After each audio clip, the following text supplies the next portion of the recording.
And so welcome to this first meeting of the council. As you know, adult education is important in the state of New Mexico. We have approximately 400,000 people who are adults who do not have a high school degree. And that has acts as kind of a drag on economic development. We know that with 400,000 people in that category, if that continues, then we will not be able to have the workforce of the future that we feel that we need to have, and that will make us globally competitive in the future. So we know that this is important. We are also aware that we're only reaching a small percentage of those 400,000.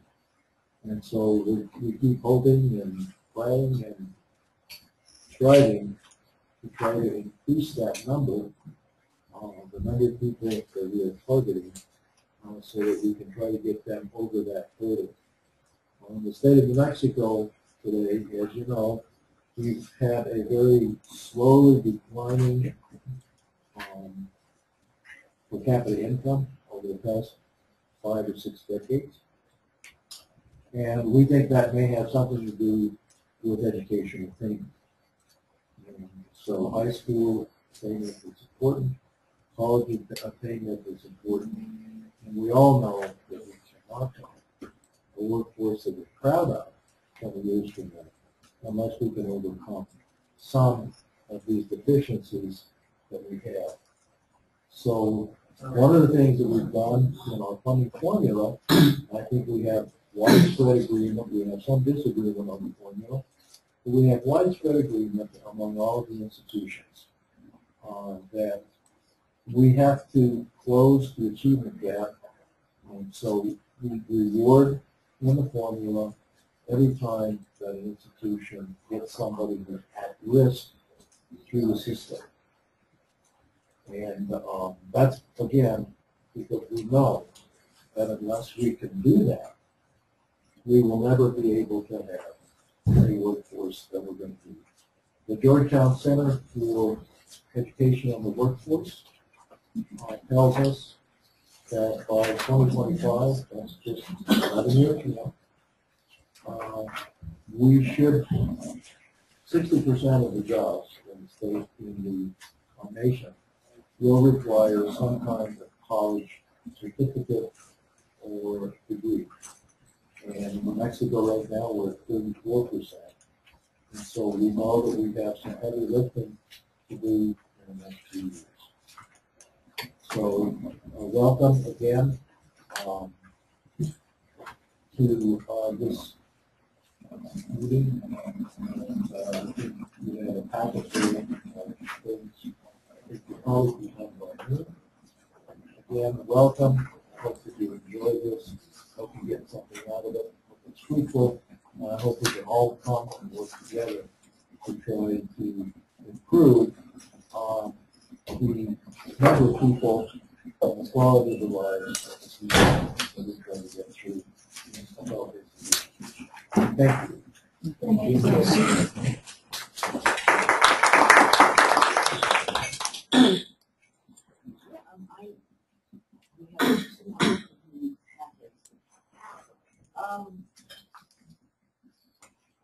First, I'm Frances Ganoski, for those of you who weren't here when I said that before. I'm the State Director for Adult Education, and thank you so much for agreeing to participate in this advisory council. It's so important to us. We need input from different minds, different sectors, desperately, because adult education pretty much connects all sectors. The workforce, higher education, even early childhood education. So quickly, I want to say housekeeping things. There's coffee brewing. You either heard it or smelled it. The Restrooms are down that hole, about halfway. We have water and things to nibble on back there. And we're going to try to have this finished by noon. This is an orientation, and so that's what we're going to do. We're going to do it by noon. Could we please go around the table and introduce ourselves, and when we've done that, introduce the people who have joined us online to introduce themselves. Thank you. Let's start there. Good morning. I'm Maria Sines. I'm with NMHED Elm Coral, director on this.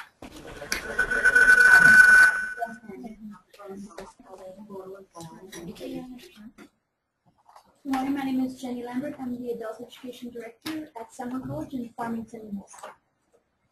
Hi, John Spain. I recently moved to New Mexico and I'm a volunteer. So I'm looking for something interesting, meaningful to do with my spare time. Good morning. My name is Ricky Stern. I'm the Vice President for Advancement at Northern New Mexico College. Good morning. My name is Tim Armour. I'm the Executive Director of the North Central New Mexico Economic Development District here in Santa Fe.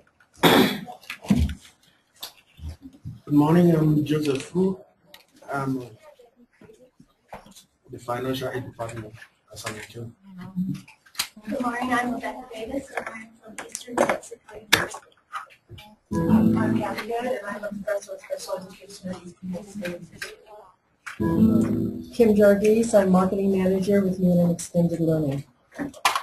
Good morning, I'm Gloria Gonzalez, Executive Director of IPP, GED, and Albuquerque. Hi, I'm Terry Wimborne. I'm the Education Director of Catholic Charities in Albuquerque. Hi, I'm Carol Culver, and I'm the Director of Adult Ed at CNM, Central New Mexico. I'm Tina Newby from UNM Valencia, the Director of the Adult Education. I'm Jordana Porter, Director of Community Education at New Mexico. In the field, we have excuse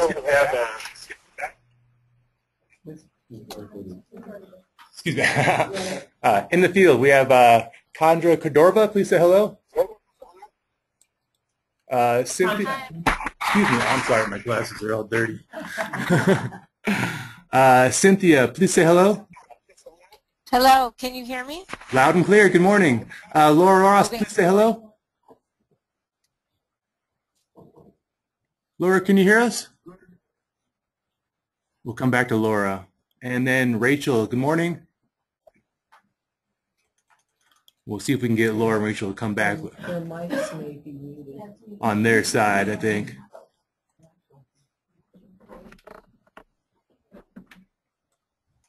Okay. Okay, in front of you, you have heaps of material. We have much more available to you, but I don't think you want it all today.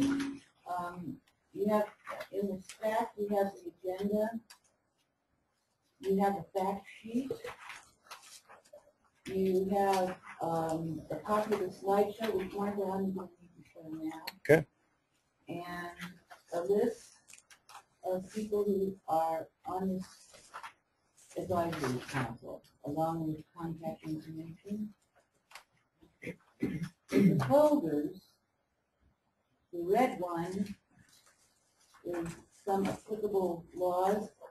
The blue one, what's the blue one?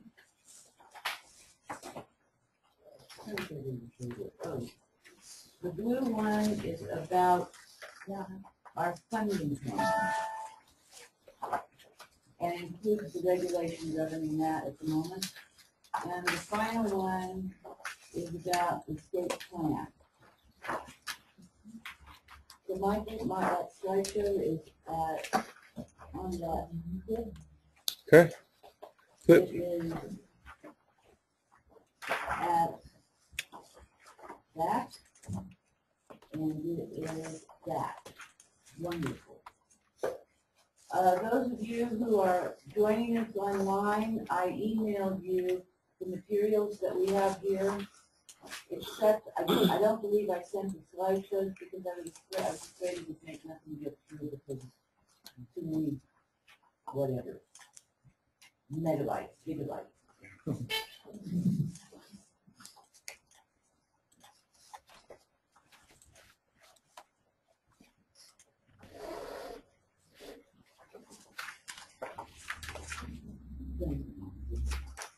Is there a way I can change the slide to say Michael? I just got this.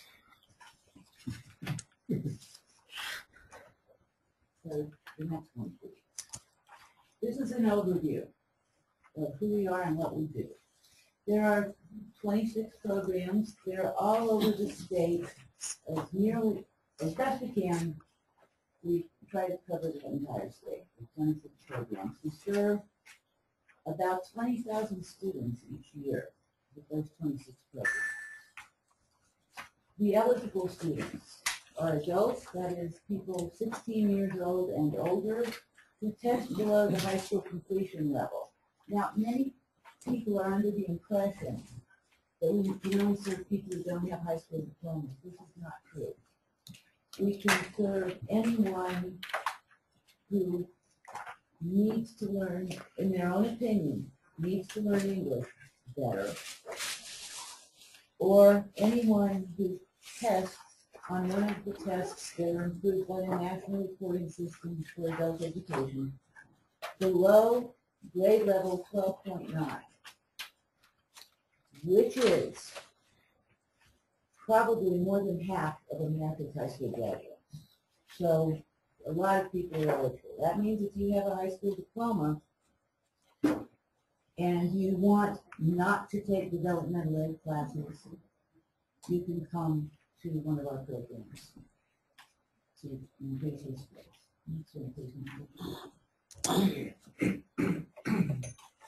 Adult education began formally in the United States during World War II as an Army literacy initiative. And then it was funded separately under the first time under the Adult Education Act of 1966, which was part of the War on Poverty. So what's happened is that adult education is so important to so many pieces of the society that it gets funded out of whatever funding is important at the time. So the War on Poverty was the big deal for them. So it's an anti-poverty program. That's important for us to remember because it continues to do that. Although it has migrated now so that it's funded under the Workforce Investment Act because building a workforce has become important to Congress. It's what's called a formula grant, which is different than a competitive grant. A competitive grant would be something like Gear Up would be one. Grants that you apply for. A formula grant is funded by statute according to a formula by Congress every year. So in 1998, it became Title II of the Workforce Investment Act. The Workforce Investment Act actually expired in 2006. So we've been on a continuing resolution every year since then. Until now, and we'll talk about that in a moment. Next slide.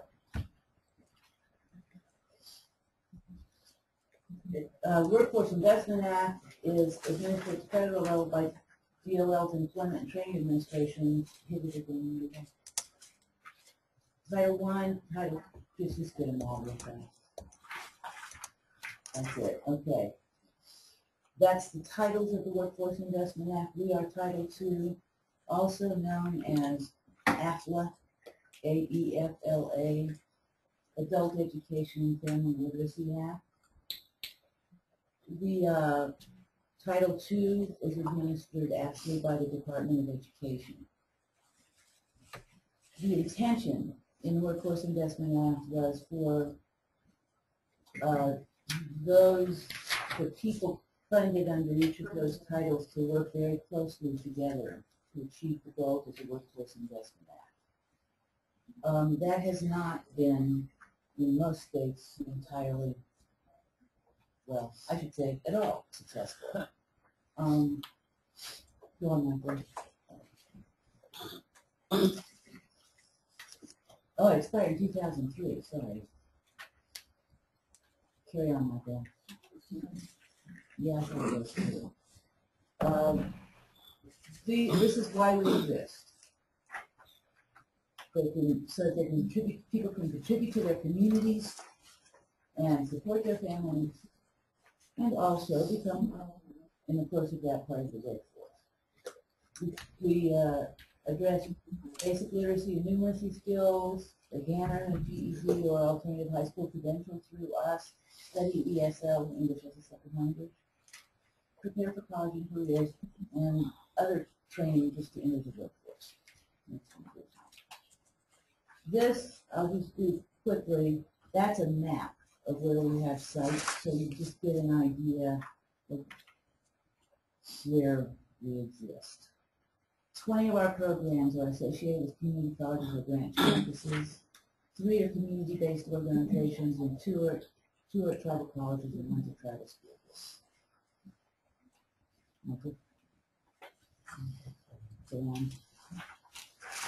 5%, as Dr. Garcia said, we serve 2 than 5% of the eligible population, and we define eligibility as those who do not have a high school credential or report themselves as not speaking English well.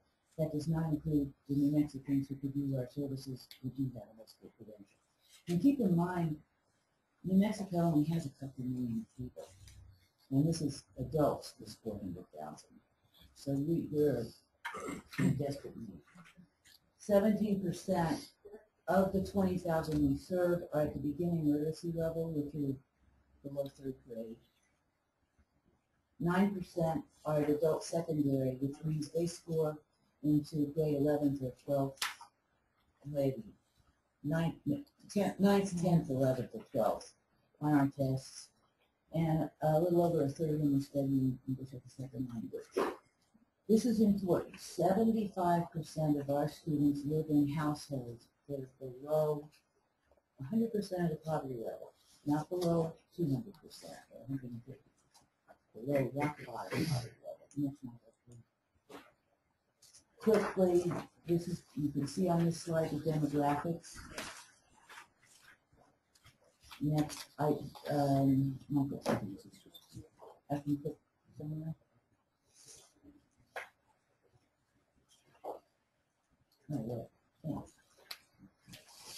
In a typical program year, here's what our students accomplish. Over 2,000 earn a high school credential, about 1,000 transition to post-secondary school. There are some of our programs whose students represent at least half of their college's students. 1,500 enter the workforce and 1,000 report enhanced income. This is our funding. You'll need to memorize this probably. Last year, 13, we had a federal allocation, $4.2 million. The state appropriation was 5.3. Now, the state appropriation comes through the higher education department as part of its operating budget, so it's not necessarily safe. The federal money comes through the Office of Career Technical and Adult Education in the U.S. Department of Education, and is delivered to us by a formula based on need, which is census data about how poor people are, how uneducated they are, and our population. Other contributions there, which we look at because the agencies with which our programs are associated have varying amounts of contributions from their agency too. We look at it as in-kind contributions because it's generally not cash that goes to serve the students directly. That $7 million can include classroom space, it can include salaries or partial salaries for staff, it can include equipment. Every year we ask our programs to fill out what we call a cost survey, and that's how we get that. No. There's a separate instructional materials fund, which is state law. It's a state law mandated by federal law. Federal law mandates that states who lease have oil and gas leases with the federal government have a law that says how they will distribute the money. In New Mexico, income from federal oil and gas leases, part of it goes to our programs used for instructional materials. So if we look at all those sources of funding, including in-kind contributions, the funding per student per year is was last year $889 per student per year. To give you an idea, the cash money that goes per student per year, the state funds in this state, K-12, ranges between 7 and 9,000 per student per year. The cash contribution of this state per student per year is $278. So our programs operate, yes. Francis, I'm sorry, can I quickly on that slide? Oops, I don't have the back. That's okay. You have the instructional materials, almost 350,000. Now, is this distributed equally? It is calculating distributed exactly because it's instructional materials. Right, isn't it per student then basically? It's distributed pro rata through program in cash. All the other money is distributed, as you know, by reimbursement.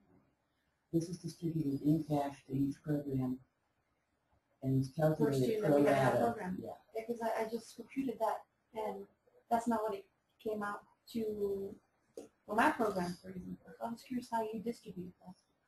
It should have been distributed based on 2011, 12.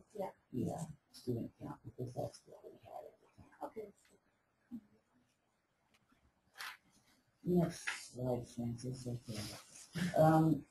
We have, starting in 2009, in the Adult Education Division in this agency, we started to develop partially performance-based funding. You can see that we take the money allocated to the programs, and the last distribution with 85% of it was what we call core, 15 was performance. The base grant of the core is $70,000. Now that base grant is just given to each program regardless of size. Programs range in size from less than 100 to over 3,000. And the idea behind that is that it's to help small programs keep the rules open. Then there's head count and there's need. 5% of the core is based on need, calculated according to not financial need, but educational need. That formula was developed first to use 5% of the funding for performance, then the next year 10, and then 15. We first funded using it was 5% in 2010-11, then it went to 10, and then it went to 15, no, 9, I don't know. It went to 15, and now this year it's going to be 20. The idea behind going to performance-based funding was to stimulate, to encourage the programs to take their students somewhere and place where we would like the students here to go. Because if you've done based on head count or need, you're just counting what goes into the program, not what happens. Now, this is not necessarily a good way to accomplish those goals. And that's part of what we would like this council to be considering. We'll talk more about this in a minute. Michael, all Francis is in charge. Can I go backwards? Yep. Backwards, we're going to start here. Now go to the next one.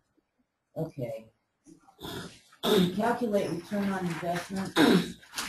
We actually do data matches to see how many people got jobs and how much money each of them made with the work workforce solutions. So that's not an estimate. The estimate, according to national statistics, is for GED is attainment is that amount of money. And the next one is an estimate also. Then you can see the sources down below. And the 79 public assistance, that's the ones that we discovered left public assistance. That's self-reported, and we don't want us to find them or hear about them. So given that, and assuming, I don't know how many of you are into return on investment formulas, but you know, when you look at income and count it as a return on investment, you've got to decide the propensity of the people earning income either to consume with it, or to invest it, or to import things with it, and calculate return on investment that way. We assume, because our people are low wages, that their propensity to consume is 100%. They're not getting enough money to say if they invest in force, or contribute to the economy in a different way, or withhold it from that. So that's what we do in compute return on investment. So it's about, last year it was 566%. Current initiatives, which you'll learn more about later. IBEST is an integrated basic skills in education and training, and with the intent is to reduce the need for remediation and improve completion rates in college degree and certification. IBEST, integrated basic education and skills training, is a collaboration between adult education and community colleges, career technical courses. We're piloting distance learning programs in collaboration with Project Idea at the University of Michigan. Right now that's stop and go.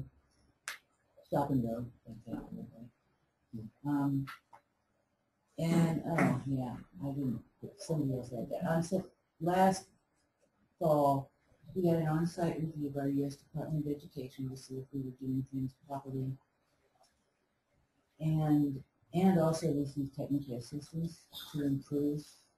You know, it was a 4-day visit. It was a wonderful, productive experience. We learned a lot, and we had, I think, 2 or 3 really minor findings that were easy to fix. So we were very pleased with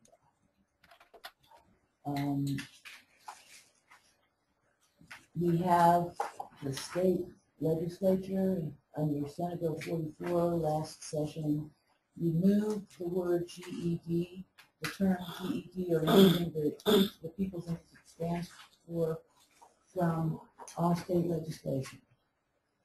Because the GED is a registered trademark that is now owned by a for-profit corporation. And for all those years, starting when it was developed in 1930-something, that test, it was the only game in town, pretty much the only game in the world, and it was owned by a nonprofit. And that not-for-profit was purchased by Kirsten Group Publishing Company. So now they're competitors. And removing the term GED from statutes makes it possible in this state for us to use competing assessments for high school credits. There are 2 others. They're all pretty much, they're developed the same way, they're normed the same way, they take the same approach. One is from Educational Testing Services, which is a nonprofit, and that's called the HiSET.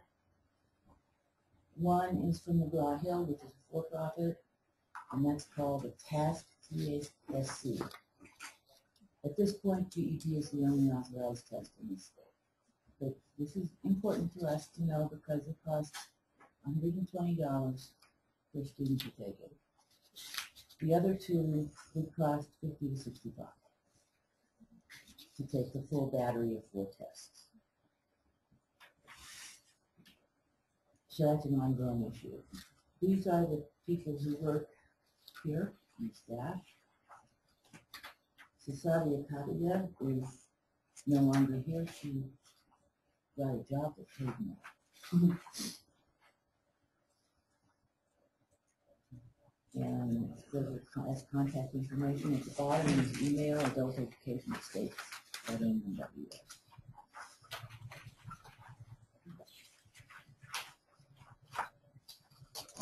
Any questions, anyone?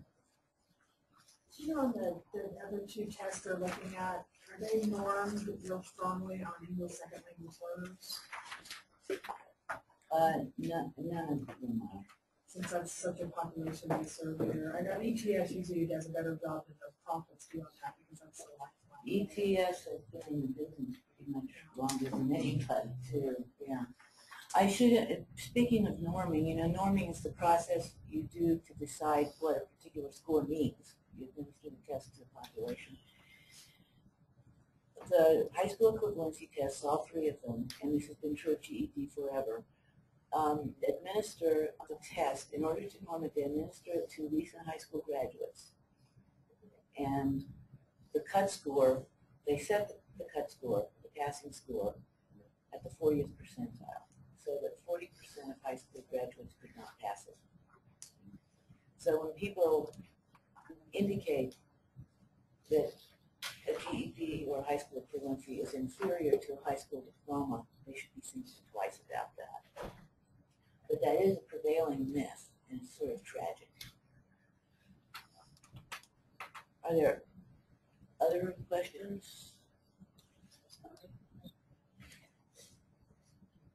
And actually with the, not question, a statement, but with the new test, I know we're using one, but all three seem to be quite equivalent. Who are passing these new tests are rating higher, and a lot of them are not having to go into remedial courses. Is that happening? More to prepare for the test. When they pass the test, they're more college ready. You're finding that at San Juan? Oh, absolutely. Jenny is the director of the adult education program at San Juan Community College, and so you've been having people, but this new test became the norm in January. And we only referred 5 right in the spring, but all 5 passed, and all 5 tested into 100 level college classes in all topics. So that was quite successful. And that was unexpected to us. But there's been a lot of terror about this new test, nationwide horror, fear, because throughout the history of the GED, they've used Webb's taxonomy to evaluate answers, a whole an approach, you know. That approach is now, did somebody hear barking? Yeah. It wasn't your phone. That was my phone and I've lost it, so. Okay. Now, all 3 tests use, not Webb's taxonomy, sorry, now they use Webb's depth of knowledge to evaluate answers. Now, what that means is that, you know, on a practical level, is that students have to be taught differently. It's about critical thinking. It's about close reading of complex texts. It's about using evidence to support what you say. It's a different way than students in this country have been taught, both in high school and for this test. And it's the attempt here, the reason they did that is to try to align it with well, it's called the College and Career Readiness Standards, which is the adult education version of the Common Core Standards, that approach. I think you're going to find that those cutoff scores are going to get higher and higher, because what's happening across the country is that as especially educated parents find their children are not happy with their last couple years of high school, they truly are now encouraging them to leave high school, take the GED, and then enter the university earlier. So that means you have typically pretty bright students who are dropping out of high school, if you look at that term traditionally dropping out, taking a version of this test, which then bumps the scores when they give them the students overall because of that. So you're going to find that the balance is really odd right now. Because we see more and more people are unhappy with public education. They're getting their children out if they're able intellectually earlier to get him into the university earlier. One of the patterns that we see in San Juan County is the high schools are really hanging on to their students because it hits them hard when they leave, right? So they hang on to them. When you're right, many of the brighter students would be better off actually just leaving and going straight to college. So it's an interesting partnership that we've developed with the high school, just trying to get them to see the benefit for the student and not just them worrying about their ratings or. And the other part of that is that especially in New Mexico, but about 27 states in the country now require high school students to take at least one dual credit class from the university. So in our part of the state, eastern New Mexico, I know students, it's not uncommon to come in as incoming freshmen with 30 hours of college credit already. Okay, well naturally that's going to make, if they're one of the ones selected to go on the test, that's going to bump that score up too because they're coming out with, a whole year of college credit already behind them in high school. So we're going to see those numbers, I think, really start to shift. Oh, which I think the is more that good. you get redone, it's going to, which then goes to what you say, that the students that are taking it are coming in and being very successful within those 100 level courses. So yeah, it's kind of exciting but scary at the same time as you look at it. But I wonder if one of the effort is almost 80% of the students in San Juan College that take the AccuPlace or the Place into College classes test into remedial courses of some sort, one or more. And so then they're just tapping into their financial aid for classes that don't really bear credit. So where they could just come to the adult education program. I granted they don't get financial aid for that, but they also not tap into their financial aid, right? And so it's they get free. to be college ready. And it's free. Adult education in New Mexico is free of charge. Right, maybe universities need to grab onto that and work in collaboration to tell students you don't need to come in here and be taking 97 courses where you can do this. Right. Because it's a huge issue, even at our university. This is Over something. 50% of us come in taking at least one remedial. Of that 50%, 80% take all three. This is something we will be working on in this group because we have dual credit. It's called dual credit, it's not called dual enrollment. So we have high school students without high school credential, without a high school completion credential, taking college classes. Adult education students do not have that option. Right. And that is something that could be dealt with in statute. And that has a big effect. I mentioned IBES, which is what that is students taking classes that take them toward college certificate or degree, skipping remedial because the classes are team taught by an adult education instructor and the content expert. And so they're team taught and they get their basic skills at the same time they get their skills training. But that's extremely difficult now because the feds will no longer give financial aid to anyone without a high school diploma. And it's also difficult for the institutions to get these IBES courses moving sometimes because of their culture. This is not a legal requirement or a state requirement, but the culture in most institutions in New Mexico is that you have to have a high school diploma even to get into a community college. Now, we all know that's not true, but in a lot of the rest of the country, but in New Mexico, it tends to be. So these are issues that will, as you bring them up, we'll address them. And I want to say that before I move on to our priorities, I would like to do the second part of that first. When we have face-to-face meetings, we will arrange after this to be able to reimburse for the travel costs for people who show up there. That said, we don't anticipate having many of those. It will be up to you largely, and if we have it in our budget, when you think you need one. But we are thinking that this will also be a lot up to you, that we should meet about quarterly. But it might depend on what we're doing. But if we have to meet more often, certainly that could be in some online classroom. And if you came from far away, if you came from further than southeast New Mexico. Thank you. So we'll discuss those things later. We would like this committee to be a working committee, council. Because when we need your help doing some things, and we need what you have to say, and I guess that's probably the major way that you're doing is thinking to us and speaking to us from your points of view. We anticipate that there will be groups from this committee that are like this council that are like subcommittees or task forces that will form themselves already. We have one addressing our professional development system. I'm starting with that because that relates to the new way of giving testing for high school equivalency competence.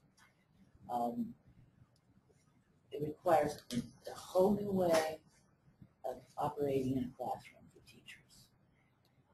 It requires greater acquaintance by the students with technology. There are many, many changes required, and we need to have a pretty robust professional development system which we need to develop and organize. And there's already a subcommittee working on that, and they will tell you later what they're doing, where they stand. Now, what time is it? How are we doing? It's 9:45. We're doing great. And get up and go get things. This is not a formal thing. Do what you need to do. Yes. Did you say do this? Just stretching. Is anybody online wanting things answered? There's no questions at this moment. Let's be absolutely sure. Sure. Let's see here. If you don't mind me adding something along what we were discussing dual credit, I've had this discussion at Summer College, and what I was informed is that the high school pays for the student dual credit. So then they said, because I asked the college to pay for my students who were NRS 4 and above for dual credit, and they said, well, you need to go back to the state. In the state, we have to consider that in their budget. And if they're obtaining the high school equivalency diploma, then I think that dual credit should certainly be considered. That one should be fulfilled just like a high school has. How are you going to have them do that? Were you going to bring in, were your teachers going to teach the dual credit courses, or? A lot of our high schoolers are actually coming to the campus and taking a full-blown taught by a professor. College class. That's what's supposed to happen under that. Right. There are some teachers that are certified to teach dual credit at the high school, but a lot of students come to some college campuses. But I think this is one way probably to reduce attrition at some level. If they get their high school diploma equivalency and they have a college credit, and we hopefully have a book. So that's a big thing. That's a big cost of the state. The population with whom we work in adult education, most of them, this does not include the at-risk high school students who get kicked out and come to us, or those that are fed up with high school and are ready to take a GED anyway and just leave it. Not the bulk of our students have experienced life in a variety of ways that have led most of them to believe that college is for other people. It's not that they don't think that they could do it. It's not, they haven't even got that far.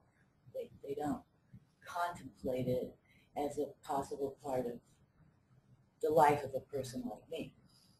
And so that's why in this state we're fortunate that we are under the higher education department, and most of our programs are in institutions of higher education because that has a good effect on the students when the institution integrates them well. And some do better than others.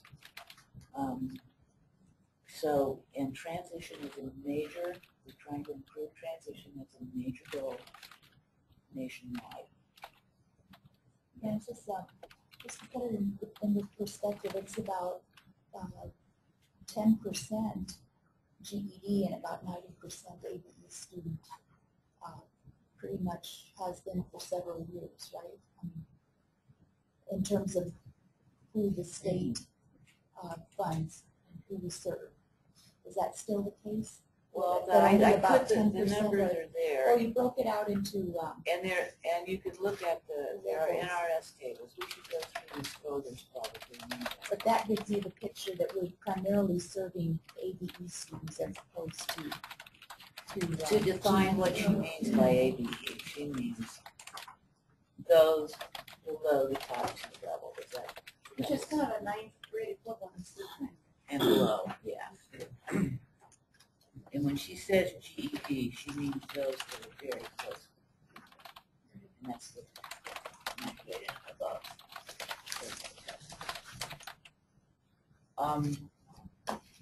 Okay, I would like to go through these folders quickly to show you what the resources are.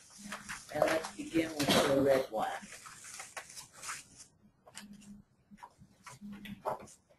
Can I stand over your shoulder? There is a summary of the Workforce Investment Act, Title II first. It's just the basic facts. And then there's a complete printout of it. And that's what we have to attend to tightly. And then, now, we talked about that the Workforce Investment Act has been operating under a continuing resolution since it expired. Finally, for some reason, Congress that hasn't done it, has decided to do this. So there's now, and remember it's migrated from statute to statute. There was poverty statute and poverty statute, and then it was Workforce Investment Act. And every time the statute is a different name. There's very little change between the Workforce Investment Act and the new Workforce Innovation and Opportunities Act, which has just recently, just recently been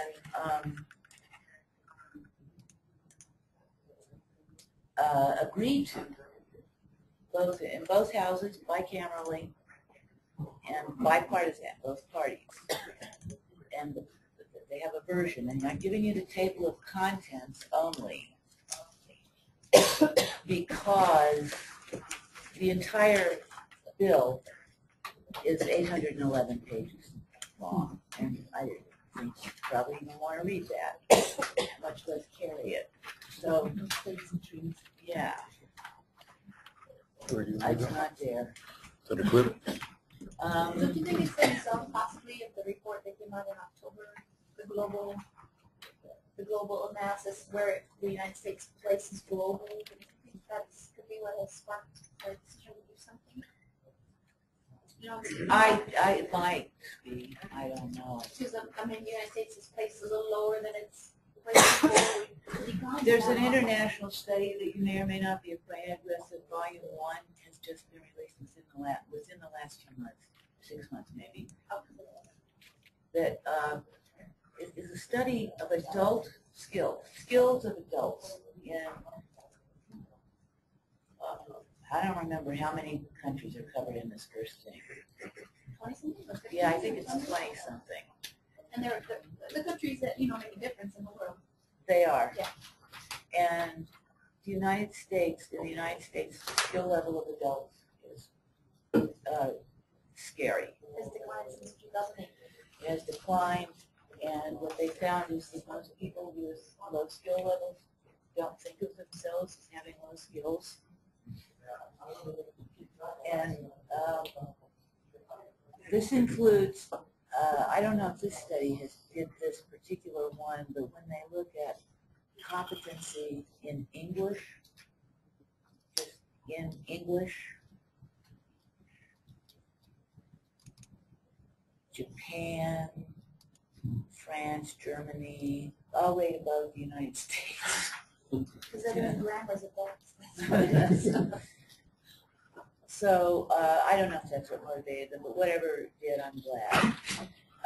The principal difference is, how did I lose it?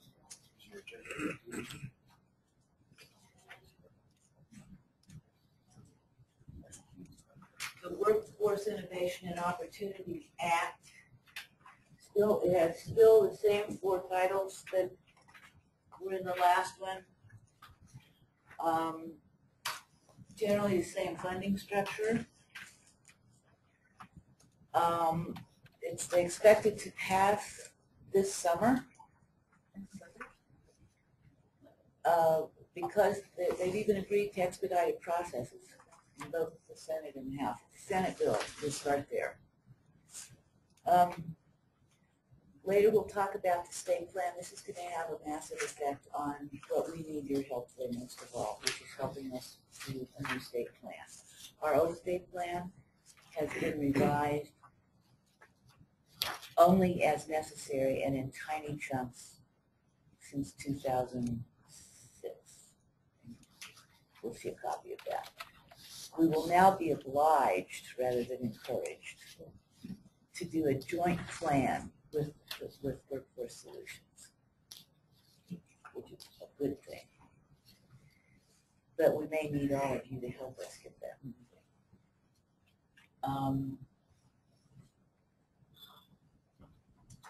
It permits funding to increase every year, which it hasn't been on a continuing resolution, back up to 2010 levels. It permits it. It doesn't require it. And there will be unified performance measures. We'll talk a little more about performance measures later. Unified performance measures between all those titles. Because now adult education measures its performance differently than Workforce Solutions. For example, we no doubt describe or define someone as having retained employment based on different criteria than other agencies might use.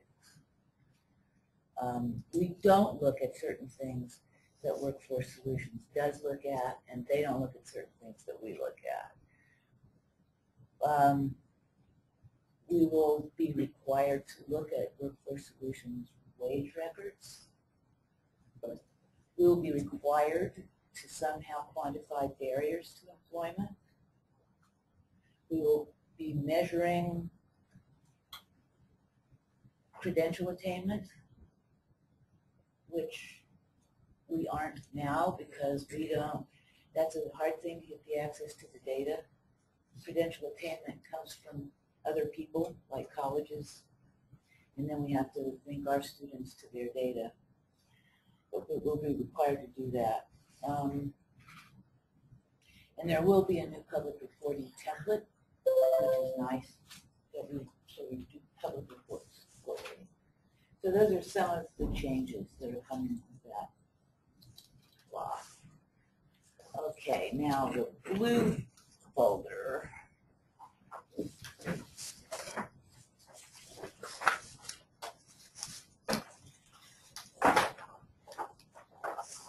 Francis, I have a question. Yes, sir. I'm looking at the overview here of the Act and the requirement for the state to match 25% of its federal allocation. It comes out to about $1 million. Is the local match being considered state match? Here's how that works right now. That's a good question. The requirement under the Workforce Investment Act is that the state match the federal grant a minimum of 25%. 25% of the total, which means they have to come up with really a third of what the state gives them. You know, to fill in that third quarter of the pie. However, beyond that 25%, states are encouraged to contribute more. So there's an additional maintenance of effort requirement, so that to keep states trying to get better or at least maintain status quo with their own funding.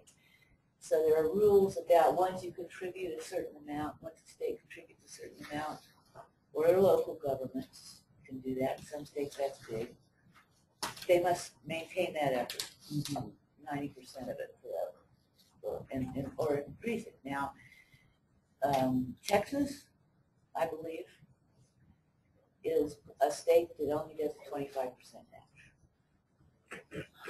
We are a state whose match you can tell is 100 and something percent, whose maintenance of effort that has now become.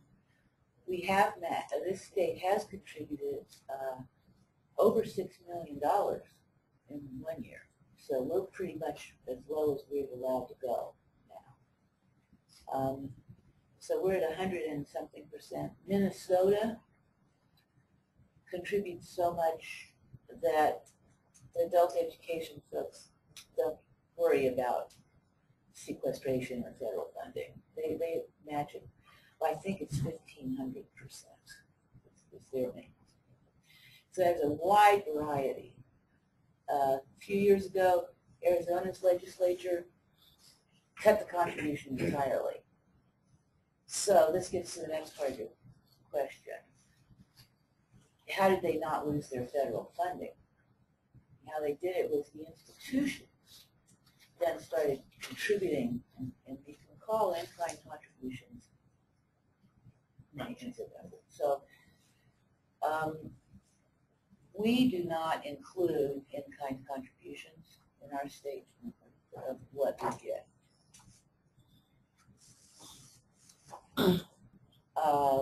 Some states do, but that just gets them in trouble when there's any economic difficulty in their state at all. Right now, we include some of it to maintain our effort. We'll talk about it as though it was a contribution when we do our annual report.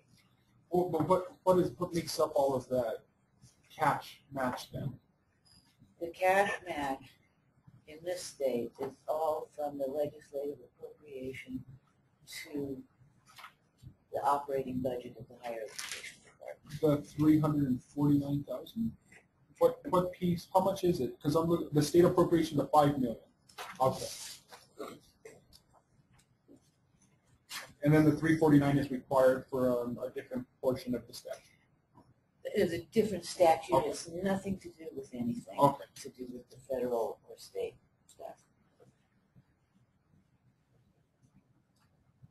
Other questions about that?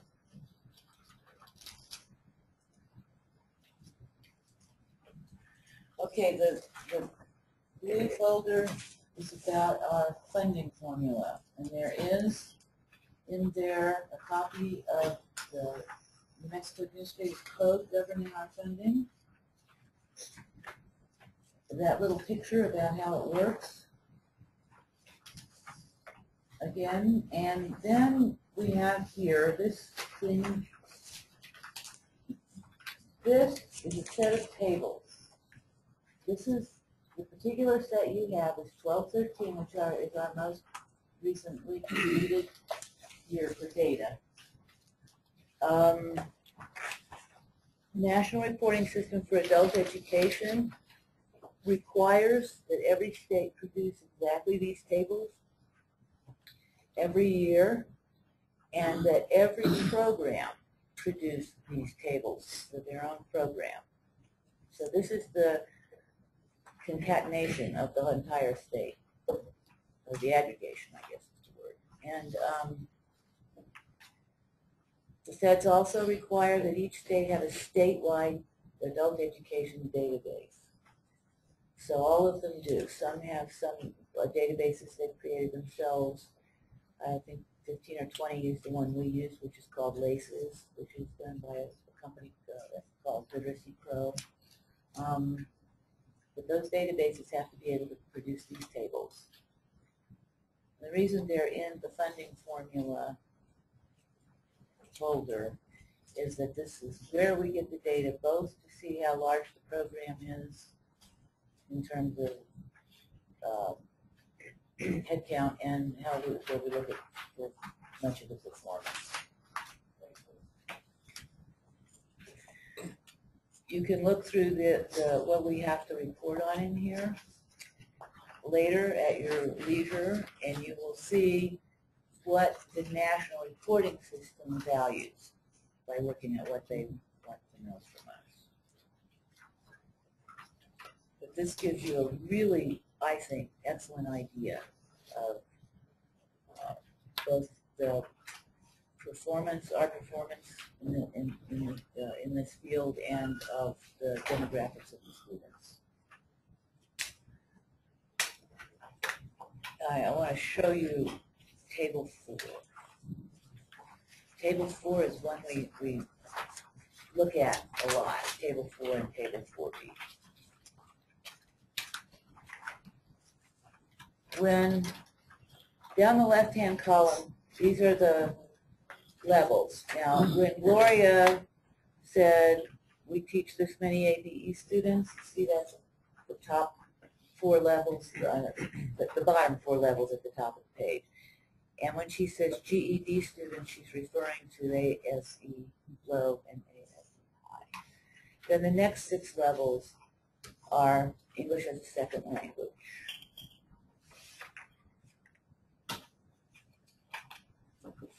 This information for every state is available, public information, so we can compare ourselves with others.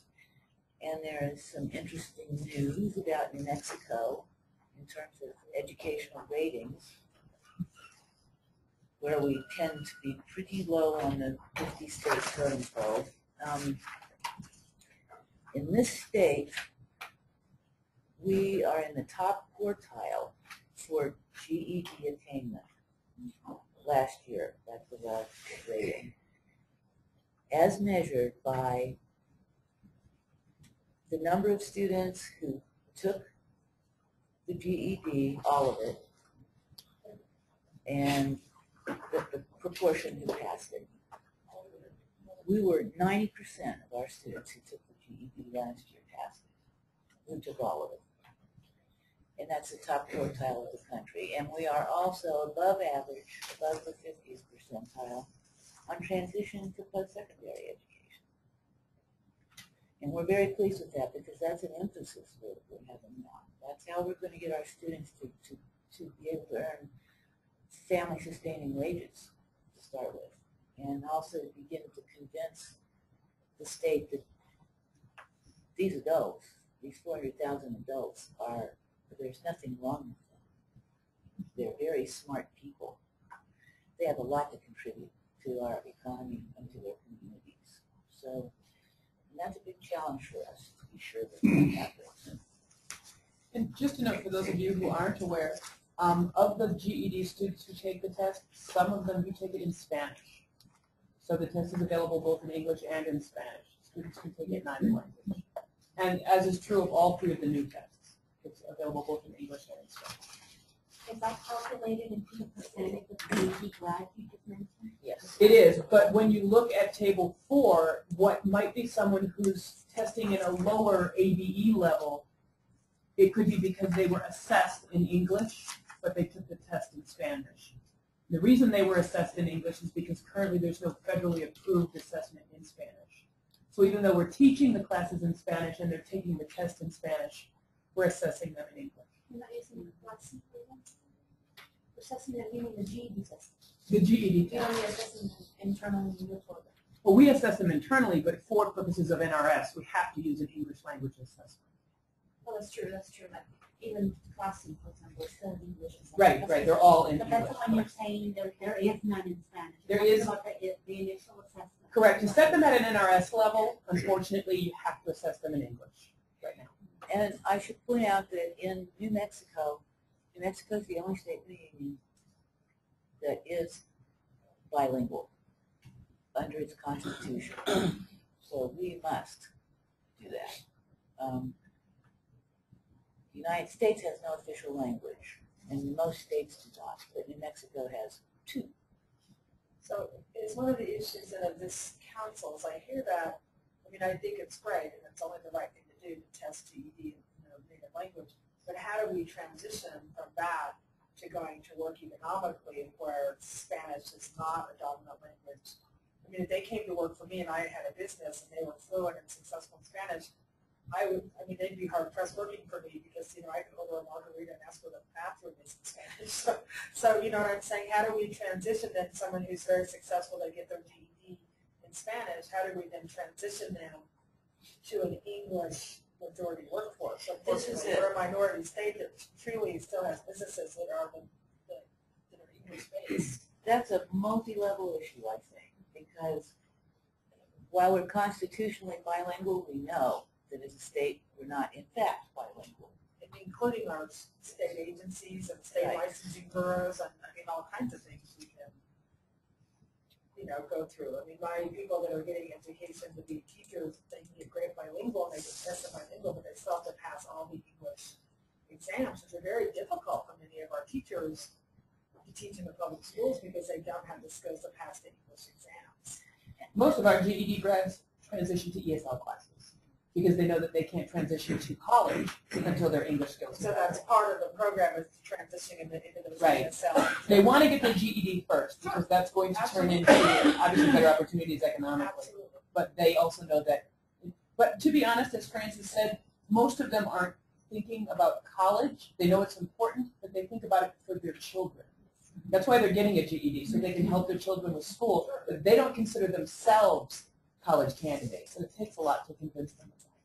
But even not college, even his workforce, even is a tremendous question. Well, in Albuquerque, that's not such a big deal. There are a lot of employers who will hire Spanish speakers. We have a lot of refugees coming from Cuba who snap up jobs very quickly without any English. Well, which is great in Albuquerque, but that's also one city in a huge state. Right. No, and it's not true of every city, obviously.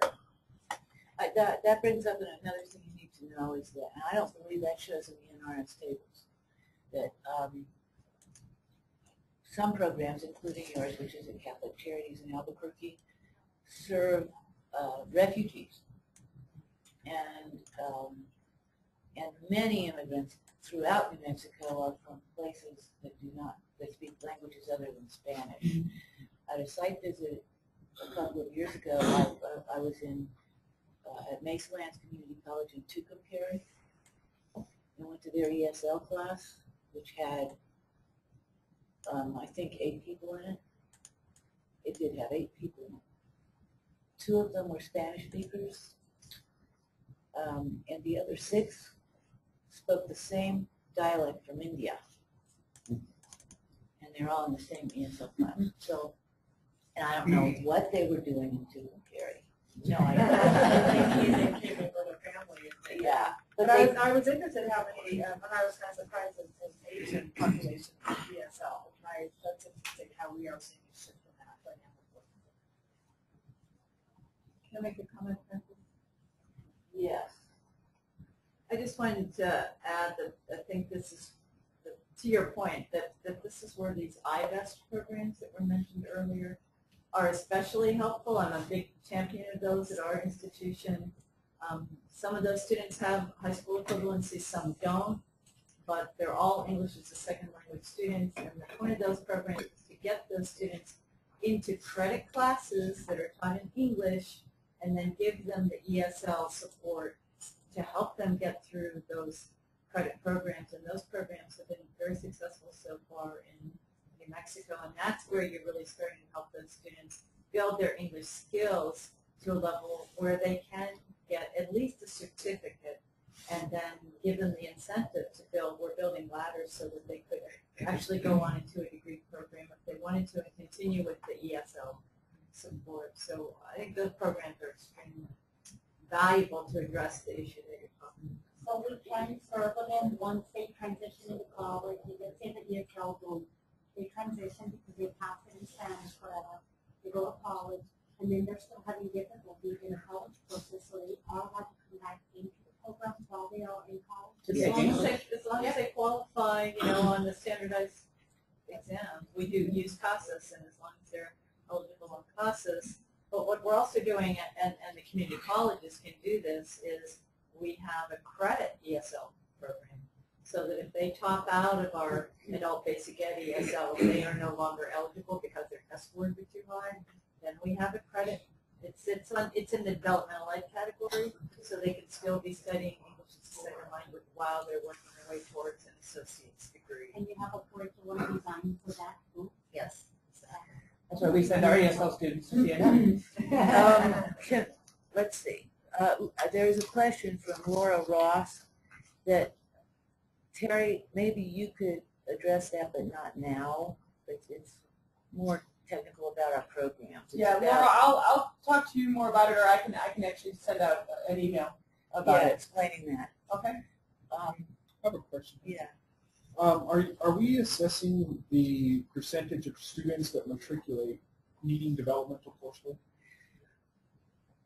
Not routinely. A couple of years ago, just to get an idea, I did a comparison of the most recent fall post-secondary data we have, and all I did was look at this agency has a database called eBeer that collects the data from all the higher ed institutions, and so we matched our students to their database using social security number to find the students. No, that is not how we did this.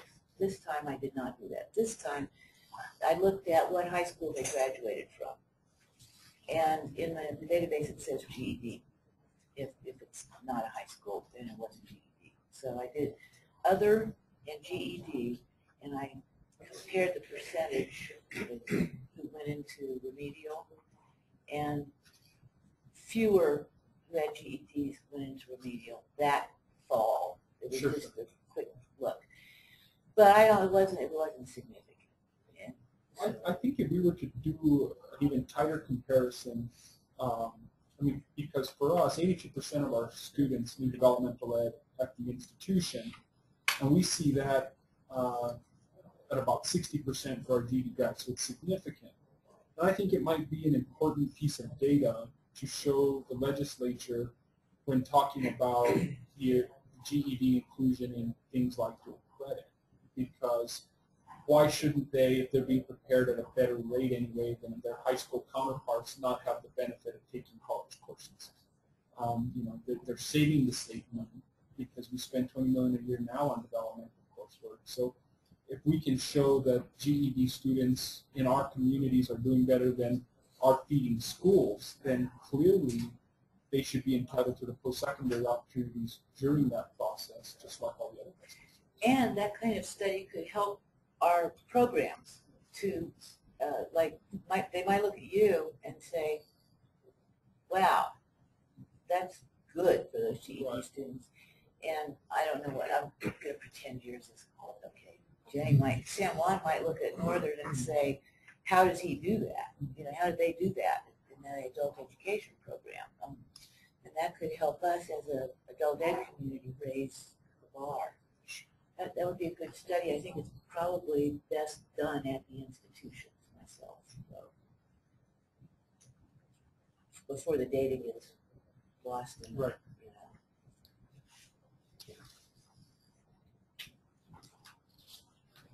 Okay, now we were talking about funding, and the reason we looked at data was because we used this data to determine our funding formula. I said a little bit about the history of our current funding formula. Prior to 2009, it was based mainly on head count, and numbers of hours of instruction, things like that. Just program input. And then we hired consultants who had expertise in partially and fully performance-based funding formulas for adult education. Come and help the funding task force who works very hard on it. We're now questioning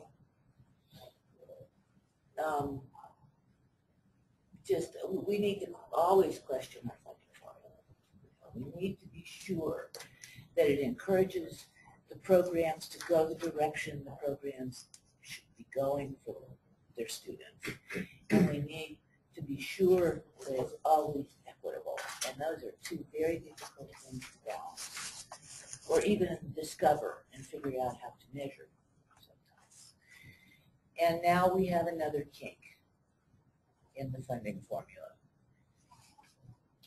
This wonderful thing happened in the legislature last session in January. At the end, it's wonderful because it made legislators again in another tiny way aware of adult education. That's an issue for us. We need them to know what it is.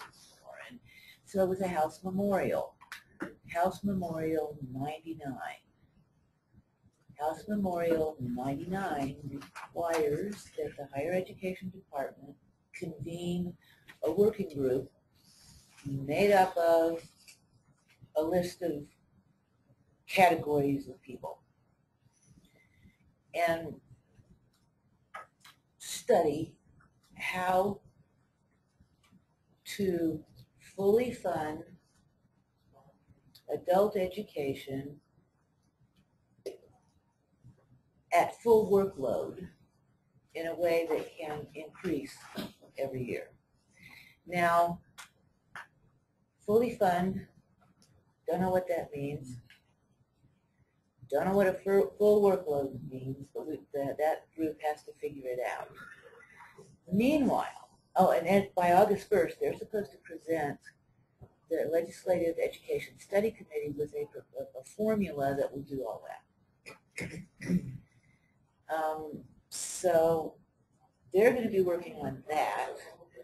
Meanwhile, we must have a funding task force which, like the Professional Development Committee, should at least overlap with this one, so that you people are aware of every committee we have, every working committee we have, and can participate in it if you want, and can offer advice, and they report to give us information in this group. We're working right now to get the formula to work equitably and reasonably this time. But our intention is during the next year to work very hard and very creatively on trying to figure out a better one. But I think we will have to be in close communication with that work group, or at least, since they'll die August 1st, I guess. I don't know what will happen to them. But we'll take up whatever they write up and pay attention to it. And if we continue with performance, we're going to have to read the Workforce Innovation and Opportunities Act very closely when it's passed, so that we see if there are different directions we're supposed to be going.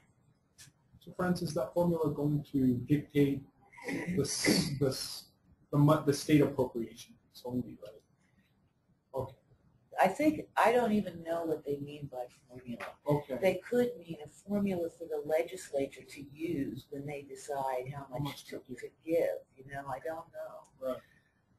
It seems like that makes more sense. Francis, do you think there's a way that we can get this council and or directors council invited to one of those meetings? Sure. How would we go about doing that? Well, this agency waited a while to get this going. So right now, and then they told me to get the people together. So I'm trying to do that. Oh, you're heading up the group. Well, I don't know if I'm heading up the group, but I'm supposed to be on it under the memorial, but I've been handed the job of telling everybody else they have to be on it right now. Isn't there supposed to be representation from NMHED? Yes, there is, and I don't remember if maybe, and from the directors of programs, and that's two separate things.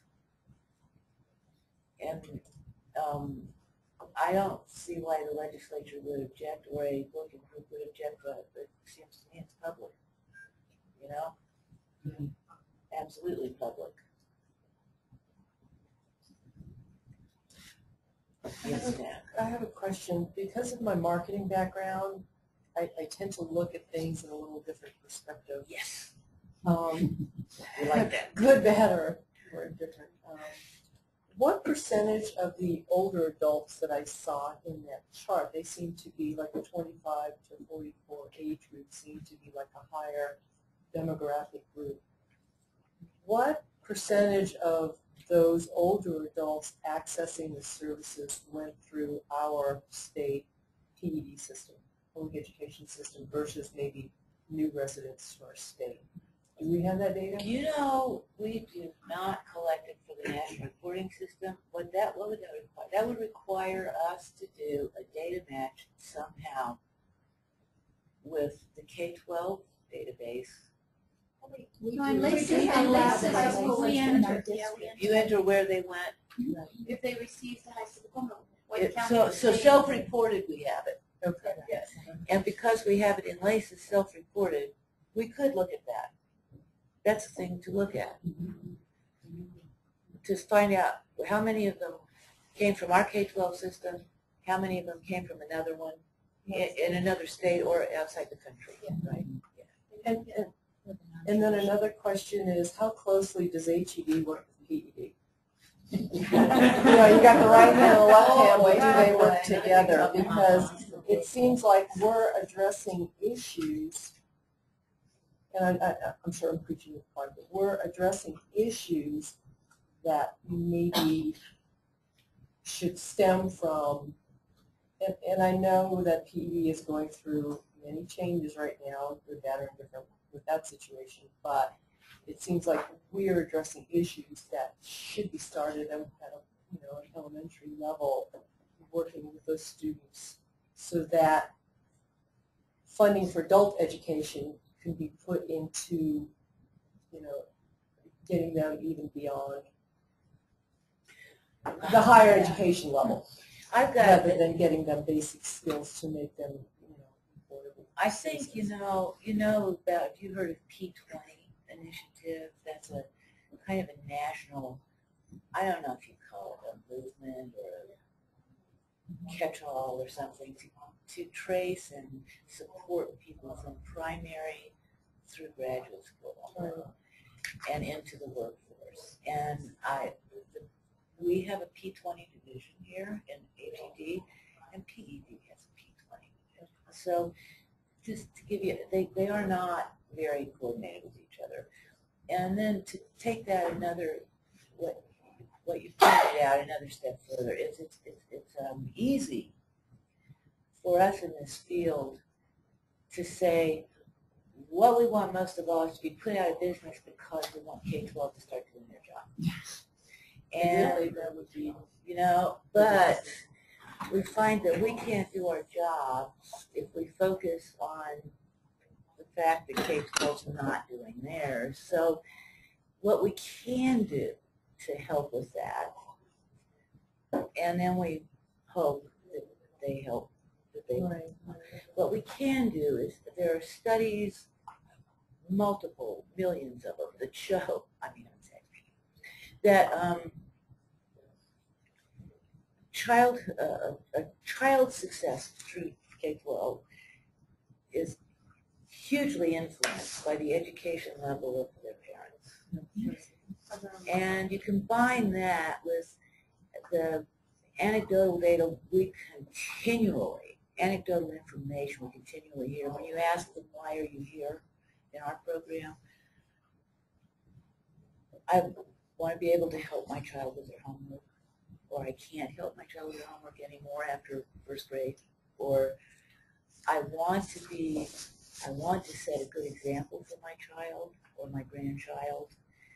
So we're acutely aware that what we do with the adults really helps out at the K-12 level. If the state gives a book to every first grader to take home and read, what goes through my head when I find that out is that their parents can't read. It would be much more helpful to that child if the parents could read. And so there is this huge need which isn't addressed in the Workforce Investment Act particularly, for us to at least recognize our common goals. And I know all I can say about the collaboration between the two agencies in this state is that this agency has only been an agency for what, 7 or 8 years or something. It used to be a commission. This agency is tiny. PED is huge.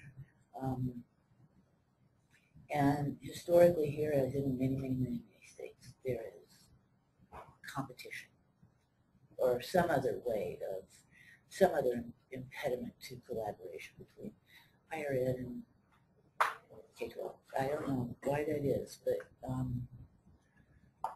the way the collaboration happens best, and this is true of many of the collaborations we need to have better at the state level, is it happens at the local level. These program directors, Catholic Charities, for example, collaborates, is embedded in public schools in Albuquerque because that's where they have a whole lot of their classes, because when you have immigrants and refugees and people who are fearful, they feel safer going to class at an elementary school where A, their kids might be going to school, and B, ICE isn't likely to invade a school with little kids, you know. And it's not just that they might be undocumented, but people who have someone who lives with them who is, it's just a fear in general, and they like to stay out of, I mean, they think CNN is like Harvard. I mean, it's a big government institution and private college, and blah, blah, blah. I mean, to them, it's very difficult to convince them that, okay, they're good. So a lot of these collaborations happen at a local level, and some better than others, and all in different ways.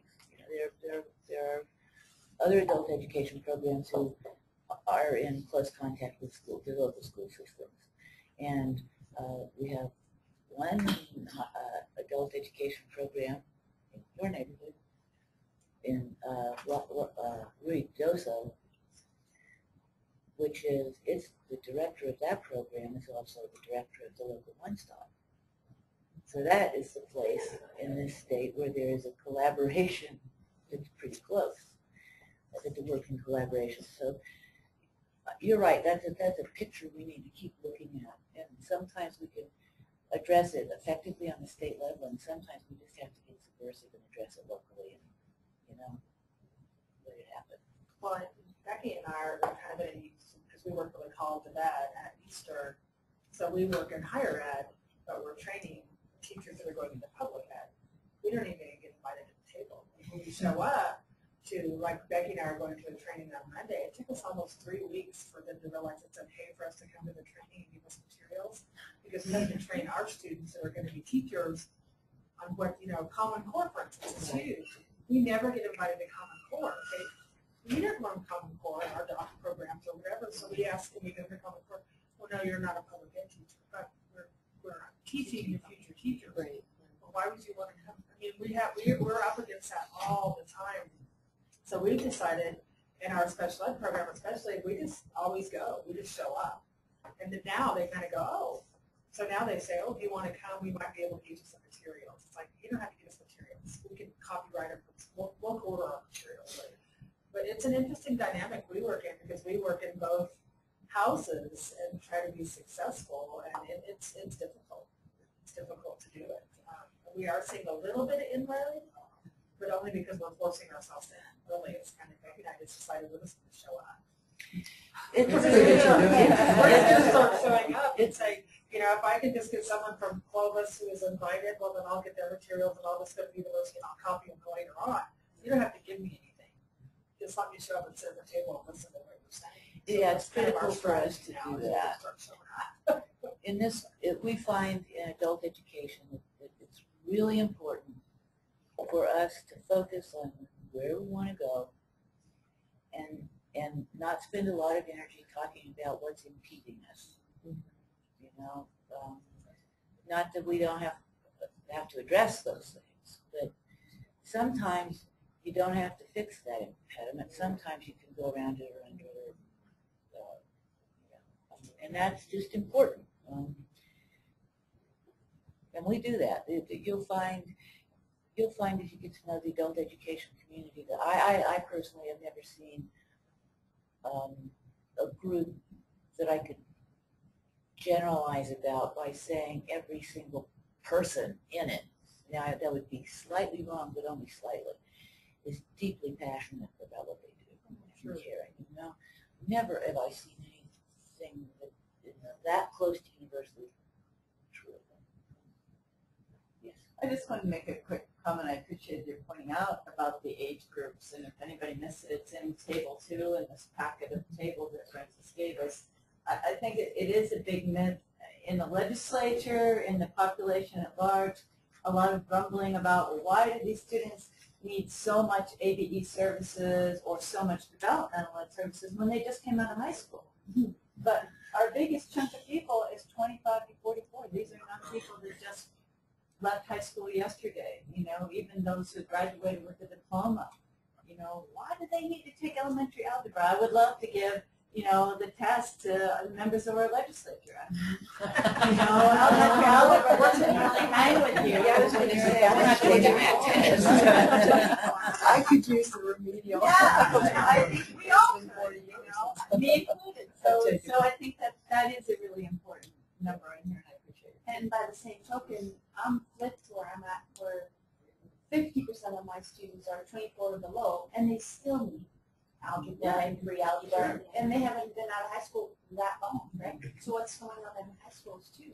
Well, I can tell you one thing, because I was a junior high principal, and then when I went into higher ed, the GED program was right down the same hallway. So I would see all these kids that I was trying to get to go to class when they were in 7th and 8th grade, and now they're walking down that hallway. So some of those kids just weren't really tuned in to school during that age. Well, and that's part of the issue too. I mean, we can pound them over the heads with, you need to do this, you need to do this, but unless they have the motivation themselves to, like, you can bring a horse to water, so to speak, you know, you can't. I mean, my husband is a high school science teacher, so, you know, I see things from his perspective as well. You know, with a class of 34, you've got maybe 5 that are self-motivated to really work hard, and the rest you're dragging along the whole school year, you know, to try to get them motivated. And you can teach them at all the variety of different levels that they need to learn, but unless they're self-motivated, you know, we're going to be dealing with them as older adults. And my husband teaches high school English. He teaches senior English. And some of his classes in the same class, he has kids who can't write sentences. Right. With kids. Social promotion. With kids who are, you know, doing their college applications and writing their letters of interest. So there's a lot of variation within that high school class. And I would like to say, too, that someone said about the importance of educating the mother. I'll get all teary. But I'm that kid. I benefited from a mom going to a GED program. And I can remember when my mom went, because it was the only time in my life that I ever had a babysitter. And my mom went to GED. And then she was able to build on it. She lost her mother when she was quite young, and she quit school in the 8th grade. But that is, I can always remember her stressing the importance of going to school, and she did it. And she went on and became a teacher and an educational diagnostician and a counselor. And she had the first resource room in our community, and helped those kids who were in similar situations. And a lot of kids who are going through high school and junior high, they don't have the type of family support that is ideal. It's not that they don't have loving parents. Sometimes the parents are so much struggling just to keep food on the table that they are, you know, they're not there during those homework hours, and older children are taking care of you. I know you all know that. those kids that come into high school don't enter, just like as they don't enter on the first day of kindergarten with the same degree of skill sets, they don't exit high school with that. And we like to think, I think sometimes our testing drive makes us think that everybody's the same. Every kid is this cookie cutter kid, but that's not true. We have those high school students who are parenting. We have high school students who are living independently, even though they're still minors. And so, all of that is reflected in their skills. We have kids. My husband has kids in his senior English class who are working at Bob's, at one grocery store in our town, Bob's. And they're working at Bob's until Bob's closes. But we all know what time the law says, how that's supposed to be. But the reality is those kids are helping support their families now, too. And so they're at Bob's. They're not studying for the semester exams. So it's just a whole different. And that's an important myth that we need to dispel, that we have students, our students are ours because they make that decision. Right. They're dumb, or they're criminal, or they're whatever. What they are is people who've had lives that happen in various ways, and we take them the way they are. Our third largest program, by the way, in the prison system. You can see that in the data. But I do think that's hard, and I think there's so many people in this room that, work with adult basic ed that as I got on this commission, I started council, I started doing some research because I thought I really don't have a background. I really thought adult basic ed was GED. I did until I started researching all of your programs. And I started researching programs at different community colleges thinking, why don't I know this? I mean, why don't I already know this is John Citizen? Why don't I know this? Why don't I know this as someone who works in higher ed? And why don't I know this as someone who works as a special educator whose many of my students come into your programs because they're not successful. They're going to be great employees if we can get them to that point where they have to have that magic GED on their application. They'll be great employees, but how do I get them there? Because I'm not going to get them to the university because they really don't have the skill set for the university. But they're going to be great master plumbers, or they're going to be great employees when we start looking at assembly line work with semiconductors or whatever, but they're not going to be okay with the university.